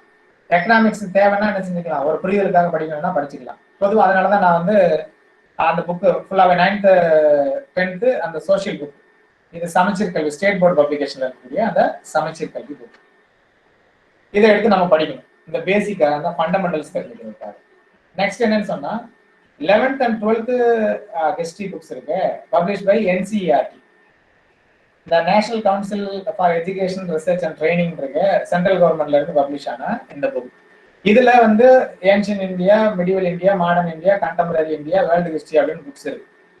இதெல்லாம் நீங்க ஒரு தடவை படிச்சு வச்சுக்கிட்டீங்கன்னு சொன்னா உங்களுக்கு இந்த பேசிக்ஸும் என்ன செய்யும்? கம்ப்ளீட்டா உங்களுக்கு அண்டர்ஸ்டாண்டிங் உண்டு. இதோட சேர்த்து என்ன செய்யறீங்க அப்படின்னு சொன்னா ஒரு பப்ளிஷ் வெர்ஷன், கலெக்டிவ் வால்யூமா இருக்கக்கூடிய ஒரு புக் எடுத்துக்கோங்க. இந்தியன் ஹிஸ்டரி பை உப்கார்ஸ் அப்படின்றது. இந்த ஸ்பெக்ட்ரம் பப்ளிகேஷன், டாடா மெக்ரா, இல்லைன்னா உப்கார், அந்த Indian history by Agnihotri, Indian history by Krishna Reddy அப்படின்லாம் அந்த கலெக்டட் வால்யூம் இருக்கும். அதாவது இந்த எக்ஸாம் காம்படிட்டிவ் எக்ஸாமினேஷனுக்காகவே ஒரு பெரிய புக்கு, தலகாணி மாதிரி தலையெழுத்து வச்சு படுக்கிற மாதிரி சொல்லுவாங்கல்ல, அந்த மாதிரி பெரிய புத்தகமா இருக்கும். அந்த மாதிரியான ஒரு கலெக்டட் வால்யூம் என்ன செய்யறீங்க, வாங்கி வச்சுக்கிறீங்க. இது இந்த பேசிக் மெத்தட்ஸ் அண்டர்ஸ்டாண்ட் பண்ணிக்கிறதுக்காக இல்லை, இது வந்து சப்போர்ட்டிவ் புக், சப்ளிமெண்டரி புக். இதனுடைய யூஸ் என்ன அப்படின்னு சொன்னா, நிறைய போர்ஷன்ஸ் நம்ம படிப்போம், ஆனா அது பூரா கேள்விகளா எப்படி மாறும் அப்படின்னு நமக்கு ஒரு புரிதல் இருக்கும். இந்த மாதிரியான கலெக்டட் வால்யூம்ஸ்ல என்ன செய்வாங்கன்னு சொன்னா, ஒரு இந்தியன் ஹிஸ்டரியில ஒரு போர்ஷன் இருக்கு. இப்ப இண்டஸ் வேலி சிவிலைசேஷன் அப்படின்னு சிந்து சமவெளி நாகரிகம் அப்படின்னு சொல்லி ஒரு 10-15 பக்கம் விளக்கம் கொடுத்துருப்பாங்க. இந்த நாகரிகம் எப்ப தோன்றுச்சு, என்னென்ன சிறப்புகள், இதை ஏன் நாகரிகம்னு சொல்றோம், இதனுடைய வளர்ச்சி என்ன, மக்கள் எந்தெந்த துறையில எல்லாம் சிறப்பா இருந்தாங்க அப்படின்னு சொல்லி ஒரு 10-15 பக்கம் கொடுத்துருப்பாங்க. அதை ரீட் பண்ணதுக்கு அப்புறம் ஒரு 100-200 கொஸ்டின் கொடுத்துருப்பாங்க, அப்சர்வ் டைப் கொஸ்டின்ஸ். இப்போ அந்த பேசேஜை படிச்சுட்டு நம்ம அந்த கொஸ்டினை படிக்கும்போது, இந்த பேசேஜ்ல இருந்து இந்த மாதிரியான கொஸ்டின்ஸ் எல்லாம் வரவே வாய்ப்பு இருக்கா, சரி, அப்ப நமக்கு ஒரு புரிதல் கிடைக்கும். ஏன் அப்படி சொல்றேன் அப்படின்னு சொன்னா, நிறைய பேர் அந்த இண்டஸ் வேலி சிவிலைசேஷனுடைய கண்டென்ட் மட்டும் படிச்சிருவாங்க, அப்படியே எக்ஸாம் போயிடுவாங்க. அங்க எக்ஸாமுக்கு போனா அங்க கேள்வி கேட்கறது வந்து அந்த போர்ஷன்ல இருந்து தான் கேள்வி கேட்டிருப்பாங்க, ஆனா நமக்கு பதில் தெரியாது. அந்த பதில் கீழே இருக்கிற ஆப்ஷன்ல எது சரியான ஆப்ஷன்ங்கிறதுல கன்ஃபியூஷன் வந்து. ஏன்னு சொன்னா, நம்ம அதை வந்து இந்த பேசேஜை படிச்சோம், ஆனா அதை கேள்வி பதிலா நம்ம என்ன செய்யல, பார்க்கல. இதெல்லாம் வந்து நமக்கு அந்த கிடைக்கக்கூடிய அந்த 1.25 மணி நேரத்துல அங்க போய் சிந்திச்சு எழுத முடியுமான்னு கேட்டா அது கஷ்டம். அப்படி நம்ம சிந்திச்சுட்டு இருந்தோம்னு சொன்னா 50 கேள்விக்கு 20 கேள்வி தான் எழுத முடியும், 25 கேள்வி தான் எழுத முடியும். மீதி கொஸ்டின்ஸை நம்மளால என்ன செய்ய முடியாது, அட்டன் பண்ண முடியாது. ஸோ அந்த டைம் மேனேஜ்மெண்ட் ரொம்ப முக்கியம் எக்ஸாம் ஹால்ல. இந்த மாதிரியான ஒரு கலெக்டட் வால்யூம் அதுக்கு படிச்சு வச்சுக்கிட்டோம்னு சொன்னா ரொம்ப ஹெல்ப்ஃபுல்லா இருக்கும். ஸோ நம்மளுடைய அடுத்த லெவல் பேசிக் ஓரளவுக்கு தெரிஞ்சிருச்சு, அதுக்கு மேல நான் கொஞ்சம் படிச்சு இந்த எக்ஸாமுக்கு கம்ப்ளீட்டா தயாராகணும் அப்படின்னு நினைக்கிறவங்க, ஏன்ஷியன் இந்தியாவை பத்தி தெரிஞ்சுக்கணும்னு நினைக்கணும்னா, ancient India in historical outline by D.N. Jha அவர் எழுதின புத்தகம் இருக்கு. India's ancient past by R.S. Sharma, the Penguin history of early India from the origins to 1300 AD by Romila Thapar, அவங்க எழுதின புத்தகம். The wonder that was India by A.L. Basham, அது cultural ஆஸ்பெக்ட்ல எழுதின புத்தகம். இது மிடிவல் இந்தியாவை பத்தி தெரிஞ்சுக்கணும்னு சொன்னா, சதீஷ் சந்திரா அப்படிங்கிற ஆத்தர் நீங்க கேள்விப்பட்டிருக்கீங்க, அவர் எழுதின புத்தகம் medieval India from sultanate to the Mughals, volume 1 volume 2 2 book இருக்கு. அப்புறம் medieval India study of civilisation by Irfan Habib. Irfan Habib ஒரு ஃபேமஸ் மார்க்சிஸ்ட் ஹிஸ்டாரியன், அவர் எழுதின இந்த புத்தகம் ரொம்ப ஸ்டாண்டர்டான புக்கு, மிடிவல் இந்தியா பத்தி பேசு. அப்புறம் த ஒண்டர் தட் வாஸ் இந்தியா, இது வால்யூம் 2, முதல்ல இருக்கிறது வந்து வால்யூம் 1, இது வால்யூம் 2, S.A.A. ரிஸ்வி அப்படிங்கிற எழுதியிருக்காரு. முதல்ல உள்ளது ஏன்ஷியன் இந்தியாவும் ஏர்லி பார்ட் ஆஃப் மிடிவல் இந்தியாவை பத்தி பேசும், wonder that was India by A.L. Basham. இந்த wonder that was India by S.A.A. Rizvi வந்து medieval India merely part of modern இந்தியாவை பத்தி பேசும். அப்புறம் மாடர்ன் இந்தியா பத்தி தெரிஞ்சுக்கிறதுக்கு from Plassey to partition and after by Sekhar Bandyopadhyay, இது வந்து ஒரு கலெக்டட் வால்யூம். பிளாசி போர்ல இருந்து இந்திய பிரிவினை வரைக்கும் 1947 வரைக்கும், பிளாசி போர் தான் ரொம்ப முக்கியமான பேட்டில் ஆஃப் பிளாசின்னு சொல்றோம். ஸோ அந்த காலகட்டத்தில இருந்து 1947 1757 டு 1947 இந்த கிட்டத்தட்ட 200 ஆண்டுகள் வந்து என்ன மாதிரியான வரலாறு நம்ம இந்தியா கொண்டிருக்கு அப்படின்னு சொல்லிட்டு என்ன செய்யறது, முழுமையா தெரிஞ்சுக்க முடியும். நல்லாவா book modern India 1885 to 1947 by Sumit Sarkar. இந்த 3 பகுதி இருக்கு, ancient India, medieval India, modern India. இதுக்குள்ளேயே வந்து தமிழ்நாடு வரலாறு பத்தின புத்தகங்கள் கலெக்டிவா இருக்கு. தமிழ்நாடு வரலாறு பத்தி தனியா ஒரு புத்தகம் நீங்க தெரிஞ்சுக்கணும் அப்படின்னு சொன்னா, நீங்க history of Tamil Nadu by K. Rajayyan அப்படின்னு ஒரு ஆத்தர் இருக்காரு, அவரோட புத்தகத்தை என்ன செய்யலாம், படிச்சுக்கலாம். அடுத்து history of Tamil Nadu by K.K. பிள்ளை அப்படின்னு இருக்காரு, அவரோட புத்தகத்தை என்ன செய்யலாம், தனியா ஃபோக்கஸ் பண்ணி படிச்சுக்கலாம். இதுல ஒரு ஏரியாவுக்கு நான் வந்து 4 புத்தகம் 3 புத்தகம் 2 புத்தகம் கொடுத்துருக்கேன். நீங்க இதுல எல்லா புத்தகத்தையுமே படிக்கணுமா அப்படின்னு கேட்டா எல்லா புத்தகத்தையுமே படிக்கணும்னு அவசியம். இந்த எல்லா புத்தகமே உங்களுக்கு அடுத்த சப்போஸ் கிளியர் த எக்ஸாம் நீங்க அசிஸ்டன்ட் ப்ரொஃபஸர் ஆகிட்டீங்க ஆக போறீங்கன்னு சொன்னா அதுக்கு ரொம்ப ஹெல்ப்ஃபுல்லா இருக்கும். இதுல ஏதாச்சும் ஒரு பகுதிக்கு ஒரு புத்தகத்தை படிச்சுக்கணும். ஏன்ஷியன் இந்தியாவுக்கு ஒரு புத்தகம், மிடிவல் இந்தியாவுக்கு ஒரு புத்தகம், மாடர்ன் இந்தியாவுக்கு ஒரு புத்தகம். எப்படி அந்த ஒரு புத்தகத்தை நான் செலக்ட் பண்றது அப்படின்னு சொன்னா, சிலபஸ் பார்க்கணும், கொஸ்டின் பேப்பரை நீங்க அனலைஸ் பண்ணியிருக்கீங்க, அந்த சிலபஸ் ஓரியன்டா கொஸ்டின்ல கேட்ட கேள்விக்கு தகுந்த மாதிரி இந்த புத்தகங்கள்ல எந்த கண்டென்ட் ரிலேட்டடா வருது அப்படின்னு பார்த்து அந்த புக்கை மட்டும் நீங்க வாங்கி என்ன செஞ்சுக்கலாம், படிச்சுக்கலாம். ஓகே, ஸோ இது வந்து உங்களுக்கு என்ன அப்படின்னு சொல்லி சொன்னா, ஹிஸ்டரி சப்ஜெக்ட்ல இன்னும் வந்து நீங்க இன்டெப்தா கொஞ்சம் நாலேஜபிள் ஆகுறதுக்கு ரொம்ப ஹெல்ப்ஃபுல்லா இருக்கும். அடுத்து இந்தியன் ஹிஸ்டரி, தமிழ்நாடு ஹிஸ்டரி தாண்டி வேர்ல்டு ஹிஸ்டரி இருக்கு. அது என்சிஆர்டி புக்ஸ்ல படிக்கிறீங்களா, அந்த புக் மட்டும் போதும் வேர்ல்டு ஹிஸ்டரி. அதுக்கப்புறம் ஹிஸ்டோரியோகிராஃபி, உங்களுக்கு டீச்சிங் மெத்தடாலஜி, ரிசர்ச் மெத்தடாலஜி, அதாவது historical methods and research methodology அப்படிங்கிற 2 இம்பார்ட்டன்ட் போர்ஷனும் சிலபஸ்ல இருக்கு. சிலபஸ் பார்த்துருந்தீங்கன்னா உங்களுக்கு தெரிஞ்சிருக்கும். ஸோ நமக்கு வரலாற்று வரைவியல் அதை பற்றி தெரிஞ்சுக்கணும் அப்படின்னு சொன்னா, வி மாணிக்கம் அப்படிங்கிற ஹிஸ்டாரியன் எழுதின புத்தகம் இருக்கு. இல்ல ஷெய்க் அலி அப்படின்னு இன்னொரு வரலாற்று ஆசிரியர் இருக்காரு, அவர் எழுதின ஹிஸ்டோரியோகிராஃபி ரிலேட்டடான புக் இருக்கு. ஸோ இந்த 2 ஆத்தர்ல ஏதாவது ஒரு ஆத்தருடைய புக்கை நீங்க என்ன செய்யலாம், படிச்சுக்கிட்டீங்க அப்படின்னு சொன்னா, உங்க காலேஜ்ல யூனிவர்சிட்டியில நீங்க படிக்கும்போது கூட உங்க ப்ரொஃபசர்ஸ் கூட மென்ஷன் பண்ணிருக்கலாம் அந்த ஹிஸ்டாரியன்ஸ் நேம்லாம். ஸோ எல்லாருமே ஃபெமிலியர் தான் நினைக்கிறேன் உங்களுக்கு. ஸோ அந்த புக்ஸ்ல இருந்து ஏதாவது ஒரு புக்கை நீங்க என்ன செய்யுங்க, சூஸ் பண்ணி படிங்க, உங்களுக்கு ரொம்ப ஹெல்ப்ஃபுல்லா இருக்கும். ஸோ நெக்ஸ்ட் கடைசியா சொல்ல வரும்போது என்ன அப்படின்னா, நெக்ஸ்ட் ஸ்லைட் தெரியுதா, லெவல்ஸ் அண்ட் மெட்டீரியல்ஸ் தெரியுதுங்க சார். ஓகே, இப்போ நமக்கு அந்த எக்ஸாம் பத்தின புரிதல் இருக்கு, பேசிக்ஸ் தெரியுது, ஹிஸ்டரியை பத்தின வேற என்னென்ன மாதிரியான ஹிஸ்டாரிக்கல் ஈவெண்ட்ஸ் நடந்ததோ, ஹிஸ்டாரிக்கல் ஃபேக்ட்ஸ் என்ன இருக்குதோ அதை பத்தின விஷயங்களும் ஓரளவுக்கு தெரிஞ்சிருச்சு அப்படின்னு சொன்னா, எக்ஸாம் அட்டன் பண்ண போகும்போது இந்த கொஸ்டின் பேப்பர் அனலைஸ் பண்ணும்போதே உங்களுக்கு ஒரு புரிதல் வரும். என்ன அப்படின்னு சொன்னா, இந்த கொஸ்டின்ஸோட லெவல்லாம் எப்படி இருக்கு அப்படின்னு சொல்லி. அந்த கொஸ்டின்ஸோட லெவல்லாம் எப்படி இருக்கும் அப்படின்னு சொன்னா, ஒரு 100% இப்போ 100 கேள்விகள் இருக்கு அப்படின்னு சொன்னா அதுல 25 கேள்விகள் அப்படின்னு அர்த்தம். இல்ல உங்களுக்கு ஃபர்ஸ்ட் பேப்பர்ல செகண்ட் பேப்பர்ல 50 கேள்விகள் தான் கேட்பாங்க அப்படின்னா, அதுல இருந்து ஒரு 12 கேள்வில இருந்து 15 கேள்விகள் வரைக்கும் எப்படி இருக்கும் அப்படின்னா ஈஸியா இருக்கும். சரியா, ரொம்ப ஈஸியா இருக்கும். அடுத்து 25% எப்படி இருக்கும், கொஞ்சம் மீடியமா இருக்கும். அடுத்து கொஞ்சம் ஹார்டா இருக்கும். அதுக்கப்புறம் ரொம்ப ஹார்டா இருக்கும். ஸோ இந்த கொஸ்டின்ஸோட லெவல் எப்படி இருக்கு அப்படிங்கிறத நீங்க அந்த கொஸ்டின் பேப்பர் அனலைஸ் பண்ணும்போது தெரியும். இதை ஏன் சொல்றேன் அப்படின்னு சொன்னா, இந்த லெவல் கொஸ்டின்ஸ் ஆன்சர் பண்றதுக்கு நம்ம என்ன மாதிரியான புக்ஸ் படிச்சா எந்த லெவல்ல மட்டும் ஆன்சர் பண்ண முடியும் அப்படின்றது. ஒன்னு கொஸ்டின்ஸோட லெவல் தெரியணும், இன்னொன்னு நமக்கு பாஸ் மார்க் என்னன்னு தெரியணும். ஸோ நீங்க அந்த டீடைல்ஸ் இன்ஸ்ட்ரக்ஷன்ஸ்லாம் பார்த்துருப்பீங்க, தெரிஞ்சிருக்கும்னு நினைக்கிறேன். ஸோ ஜென்ரலுக்கு, ஓபிசிக்கு, கிரீமி லைவ்ல இருக்கிறவங்களுக்கு, அப்புறம் ஷெட்யூல் காஸ்ட், ஷெட்யூல் ட்ரைப்ல இருக்கிறவங்களுக்கு, இது எல்லாத்துக்கும் என்ன செஞ்சிருக்காங்க, அந்த பாஸ் மார்க் என்னங்கிறது கேட்டகைஸ் பண்ணியிருக்காங்க.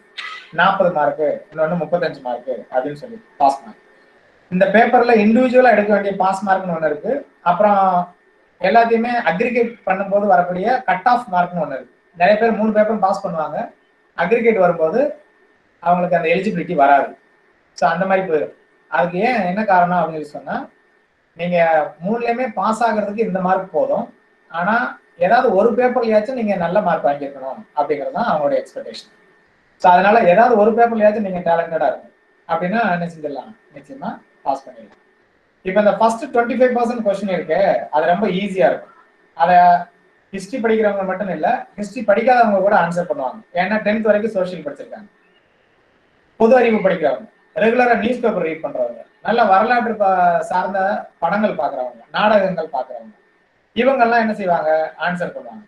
ஸோ அதான் வந்து பொதுவாக காமன் சென்ஸ், பொது புத்தி உள்ளவங்களும் ஜென்ரல் நாலேஜ் உள்ளவங்களும் அந்த ஃபர்ஸ்ட் 25% உள்ள கொஸ்டின்ஸ் என்ன செஞ்சிருவாங்க, ஆன்சர் பண்ணிடுவாங்க. அதுக்கு வரலாற்றை மெனக்கிட்டு படிக்கணும்னோ, இல்லைன்னா நான் வரலாற்று மாணவன் அப்படின்னு பெருமையா சொல்லிக்கிறவங்க ஆன்சர் பண்ணிக்கிறதுல பெரிய ஒன்றும் விஷயம்லாம் இல்லை. ஏன்னா அது ரொம்ப ஈஸி, பொதுவான அறிவு உள்ளவங்க எல்லாருமே என்ன செஞ்சிருவாங்க, ஆன்சர் பண்ணிடுவாங்க. இந்த நெக்ஸ்ட் 25% கொஸ்டின்ஸ் இருக்கு, மீடியம் லெவல் கொஸ்டின்ஸ். இது கொஞ்சம் மீடியமா இருக்கும், ஈஸியா இருக்காது.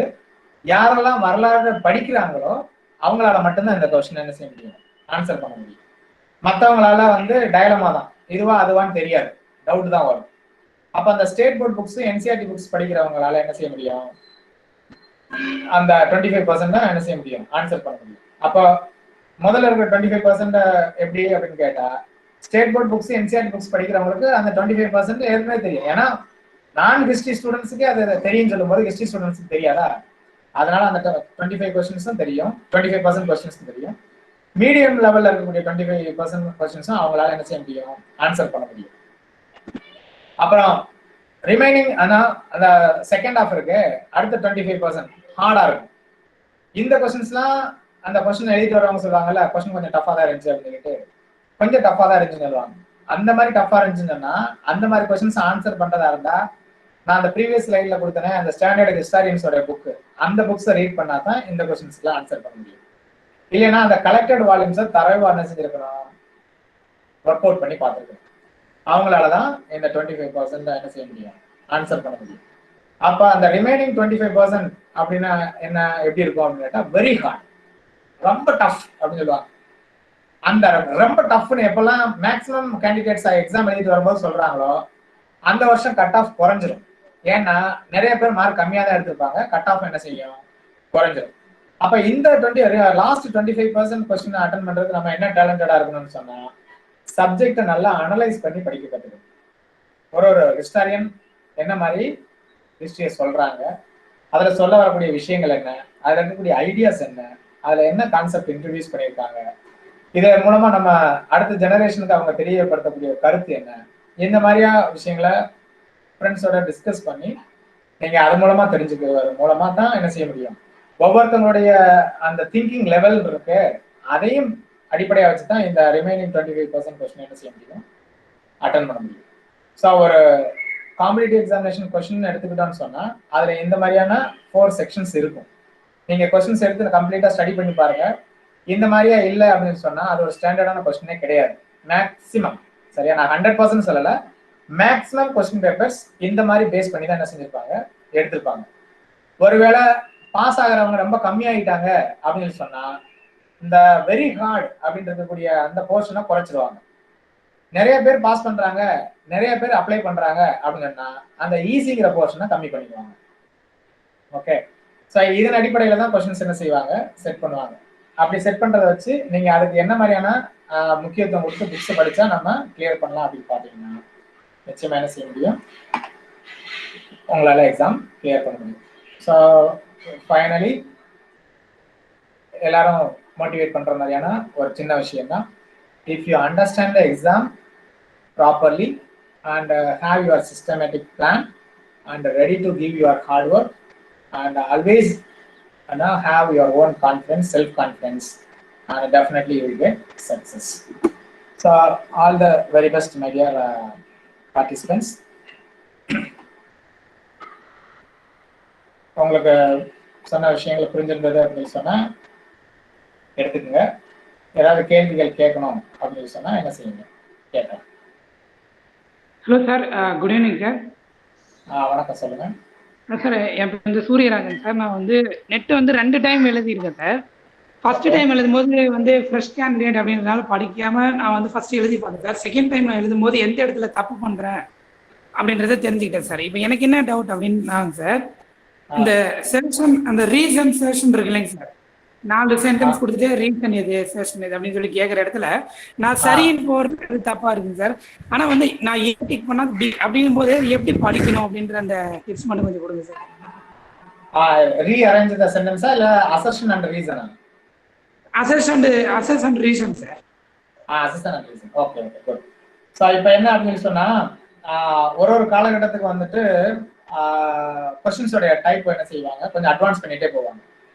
ஏன் இது காம்படிட்டிவ் எக்ஸாமினேஷன் அப்படிங்கிறதுனால இதை இன்னொரு பேர் என்ன சொல்லலாம் அப்படின்னு சொன்னா ஃபில்டர் பண்ண எக்ஸாம் அப்படின்னு சொல்லலாம். ஃபில்டர்னா உங்களுக்கு தெரியும், வடிகட்டுறது. முடிஞ்ச அளவுக்கு எல்லாத்தையும் கழிச்சு விட்டுட்டு அதுல செலக்டிவா இருக்கக்கூடிய ஸ்டூடெண்ட்ஸ் மட்டும் நல்ல அந்த அவங்க எதிர்பார்க்குற மாதிரியான ஒரு ஸ்கில், ஒரு நாலேஜோட இருக்கக்கூடியவங்க மட்டும் சூஸ் பண்ற மாதிரி. ஸோ அதனாலதான் இந்த மாதிரி ரீஅரேஞ்ச் கிரானலாஜிக்கலான ஆர்டர், இந்த அசர்ஷன் அண்ட் ரீசனிங் அப்படிங்கிறதெல்லாம் என்ன செய்வாங்க, கொடுப்பாங்க.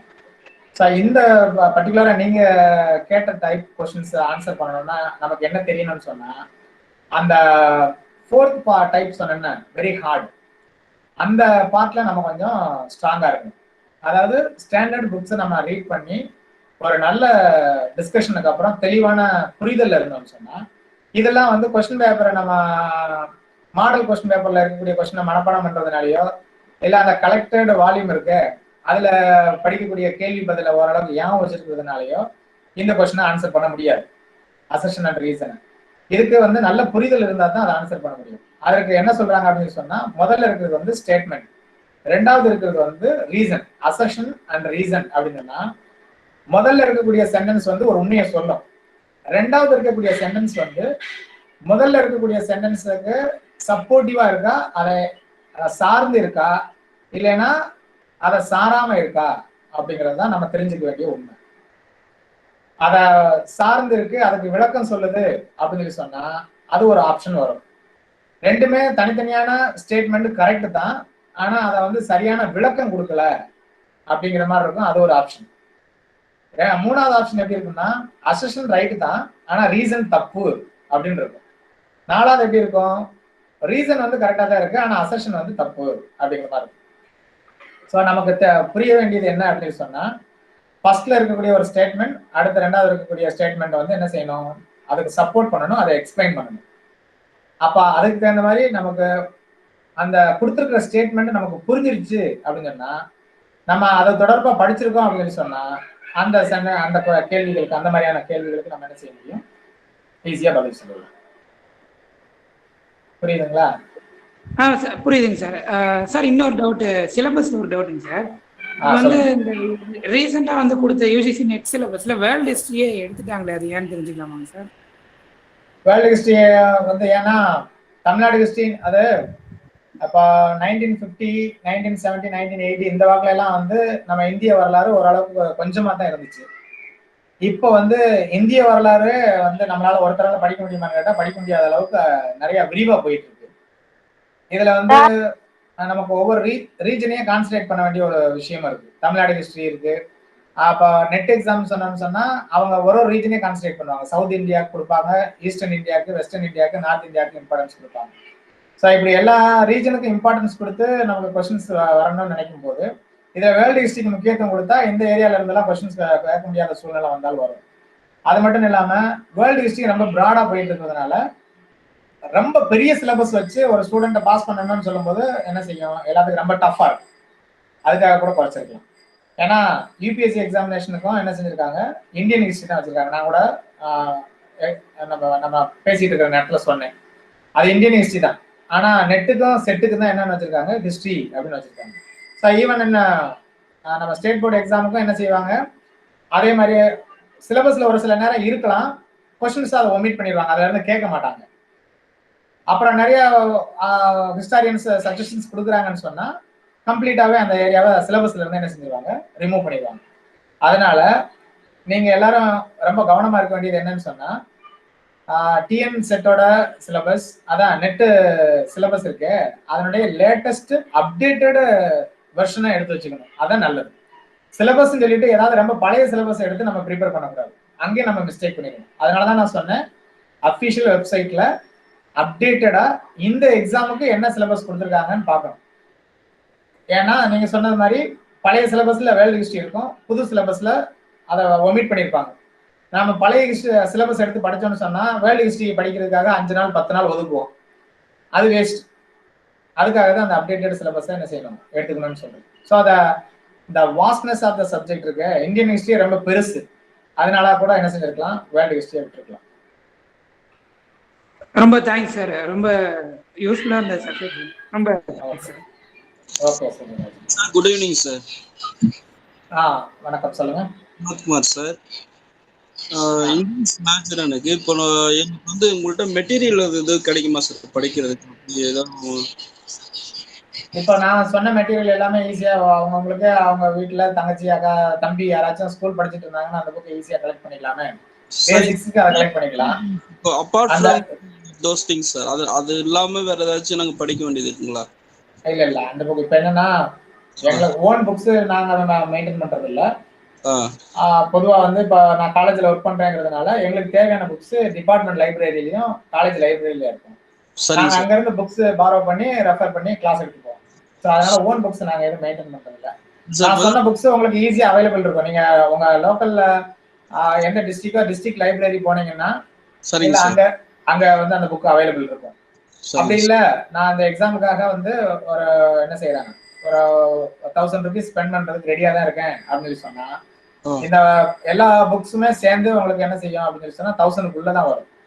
நீங்க ஆன்லைன்ல ஆர்டர் பண்ணீங்கன்னா உங்களுக்கு என்ன செய்யும், பிளிப்கார்ட்ல இல்ல அமேசான்ல ஆர்டர் பண்ணீங்கன்னா அந்த புக்ஸ் உங்களுக்கு கையிலேயே கிடைச்சிடும். நீங்க உங்க சொந்த புக்காவே அதை பயன்படுத்திக்கலாம். நாளைக்கு நீங்க அசிஸ்டன்ட் ப்ரொஃபஸருக்கு தான் இந்த எக்ஸாம் எழுதுறீங்க, பாஸ் பண்ணிட்டீங்கன்னா அந்த புக் உங்களுக்கு ஃபியூச்சருக்கு ஹெல்ப்ஃபுல்லா தான் இருக்க போகுது.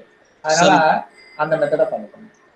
இது இப்பதான் ஃபர்ஸ்ட் டைம் வந்து அட்டெண்ட் பண்ண போறேன் சார், அதனால தான் டவுட்டா இருக்கு, அதான் கேட்கறேன் சார். ஓகே, ரொம்ப சந்தோஷம். நீங்க அந்த மாதிரி வாங்கிட்டீங்கன்னு சொன்னா உங்களுக்கு சொந்த புக் இருக்கும்போது ஒரு தனி கான்ஃபிடென்ட் இருக்கும். இது நம்ம புக்கு, நம்ம படிக்கிறோம், நாளைக்கு இது வந்து நாம டீச் பண்றது இது ஹெல்ப்ஃபுல்லா இருக்கும். ஏன்னா இன்னைக்கு படிச்சு எக்ஸாம் எழுதி கிளியர் பண்ணிட்டு வரது தான் நாளைக்கு கிளாஸ் எடுக்க போறீங்க.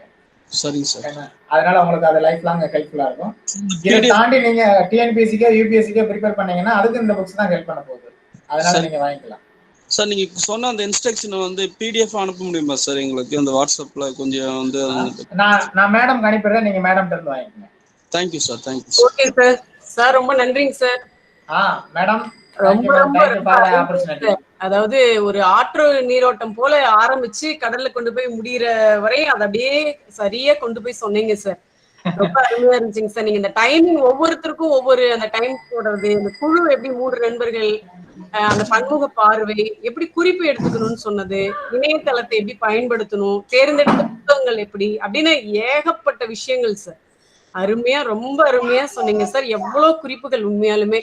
இது வந்து ஹிஸ்டரிக்கு மட்டும் இல்லாம பொதுவா செட் நெட் எழுதக்கூடிய எல்லா மாணவர்களுக்குமே நீங்க சொன்ன இந்த பாயிண்ட்ஸ் எல்லாமே எல்லோருக்குமே ஒரு அருமையான ஒரு வழிகாட்டுதல் சார்.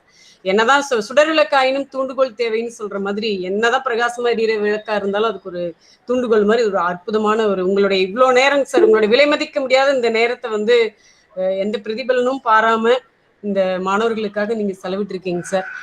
ரொம்ப வேண்டுகோளுக்கு நீங்க வந்தீங்க சார். ரொம்ப நன்றிங்க சார். எந்த அளவுக்கு சொல்றதுன்னு தெரியலைங்க சார். ரொம்ப ரொம்ப ரொம்ப தேங்க்யூ சார். Thank you sir. தேங்க்யூங்க சார். ரொம்ப நன்றிங்க சார். ஓகேங்க சார். Thank you sir. வேற சந்தேகங்கள்னாலும் மேடம் தெரியப்படுத்துங்க, நான் உங்களுக்கு. சரிங்க சார். சரிங்க சார். ஓகே மேம், இந்த பவர் பாயிண்ட் நான் அப்புறமா உங்களுக்கு மெயில் பண்ணிடுறேன், நீங்க மெயில் ஐடி மட்டும் எனக்கு அனுப்பி வைங்க. சரிங்க சார். ஓகேங்க sir. Thank you sir. Thank you ma'am. Thank you. ரொம்ப நன்றி சார். மிக்க நன்றி. நன்றிங்க சார். நன்றி சார். Thank you so much. ரொம்ப நன்றி சார். உங்களோட கிளாஸ் ரொம்ப இன்ஸ்பிரேஷனா இருந்துச்சு. ரொம்ப ரொம்ப நன்றி. Thank you sir. Thank you very much sir. நன்றி நன்றி நன்றி. Very thanks sir. Thank you. Welcome.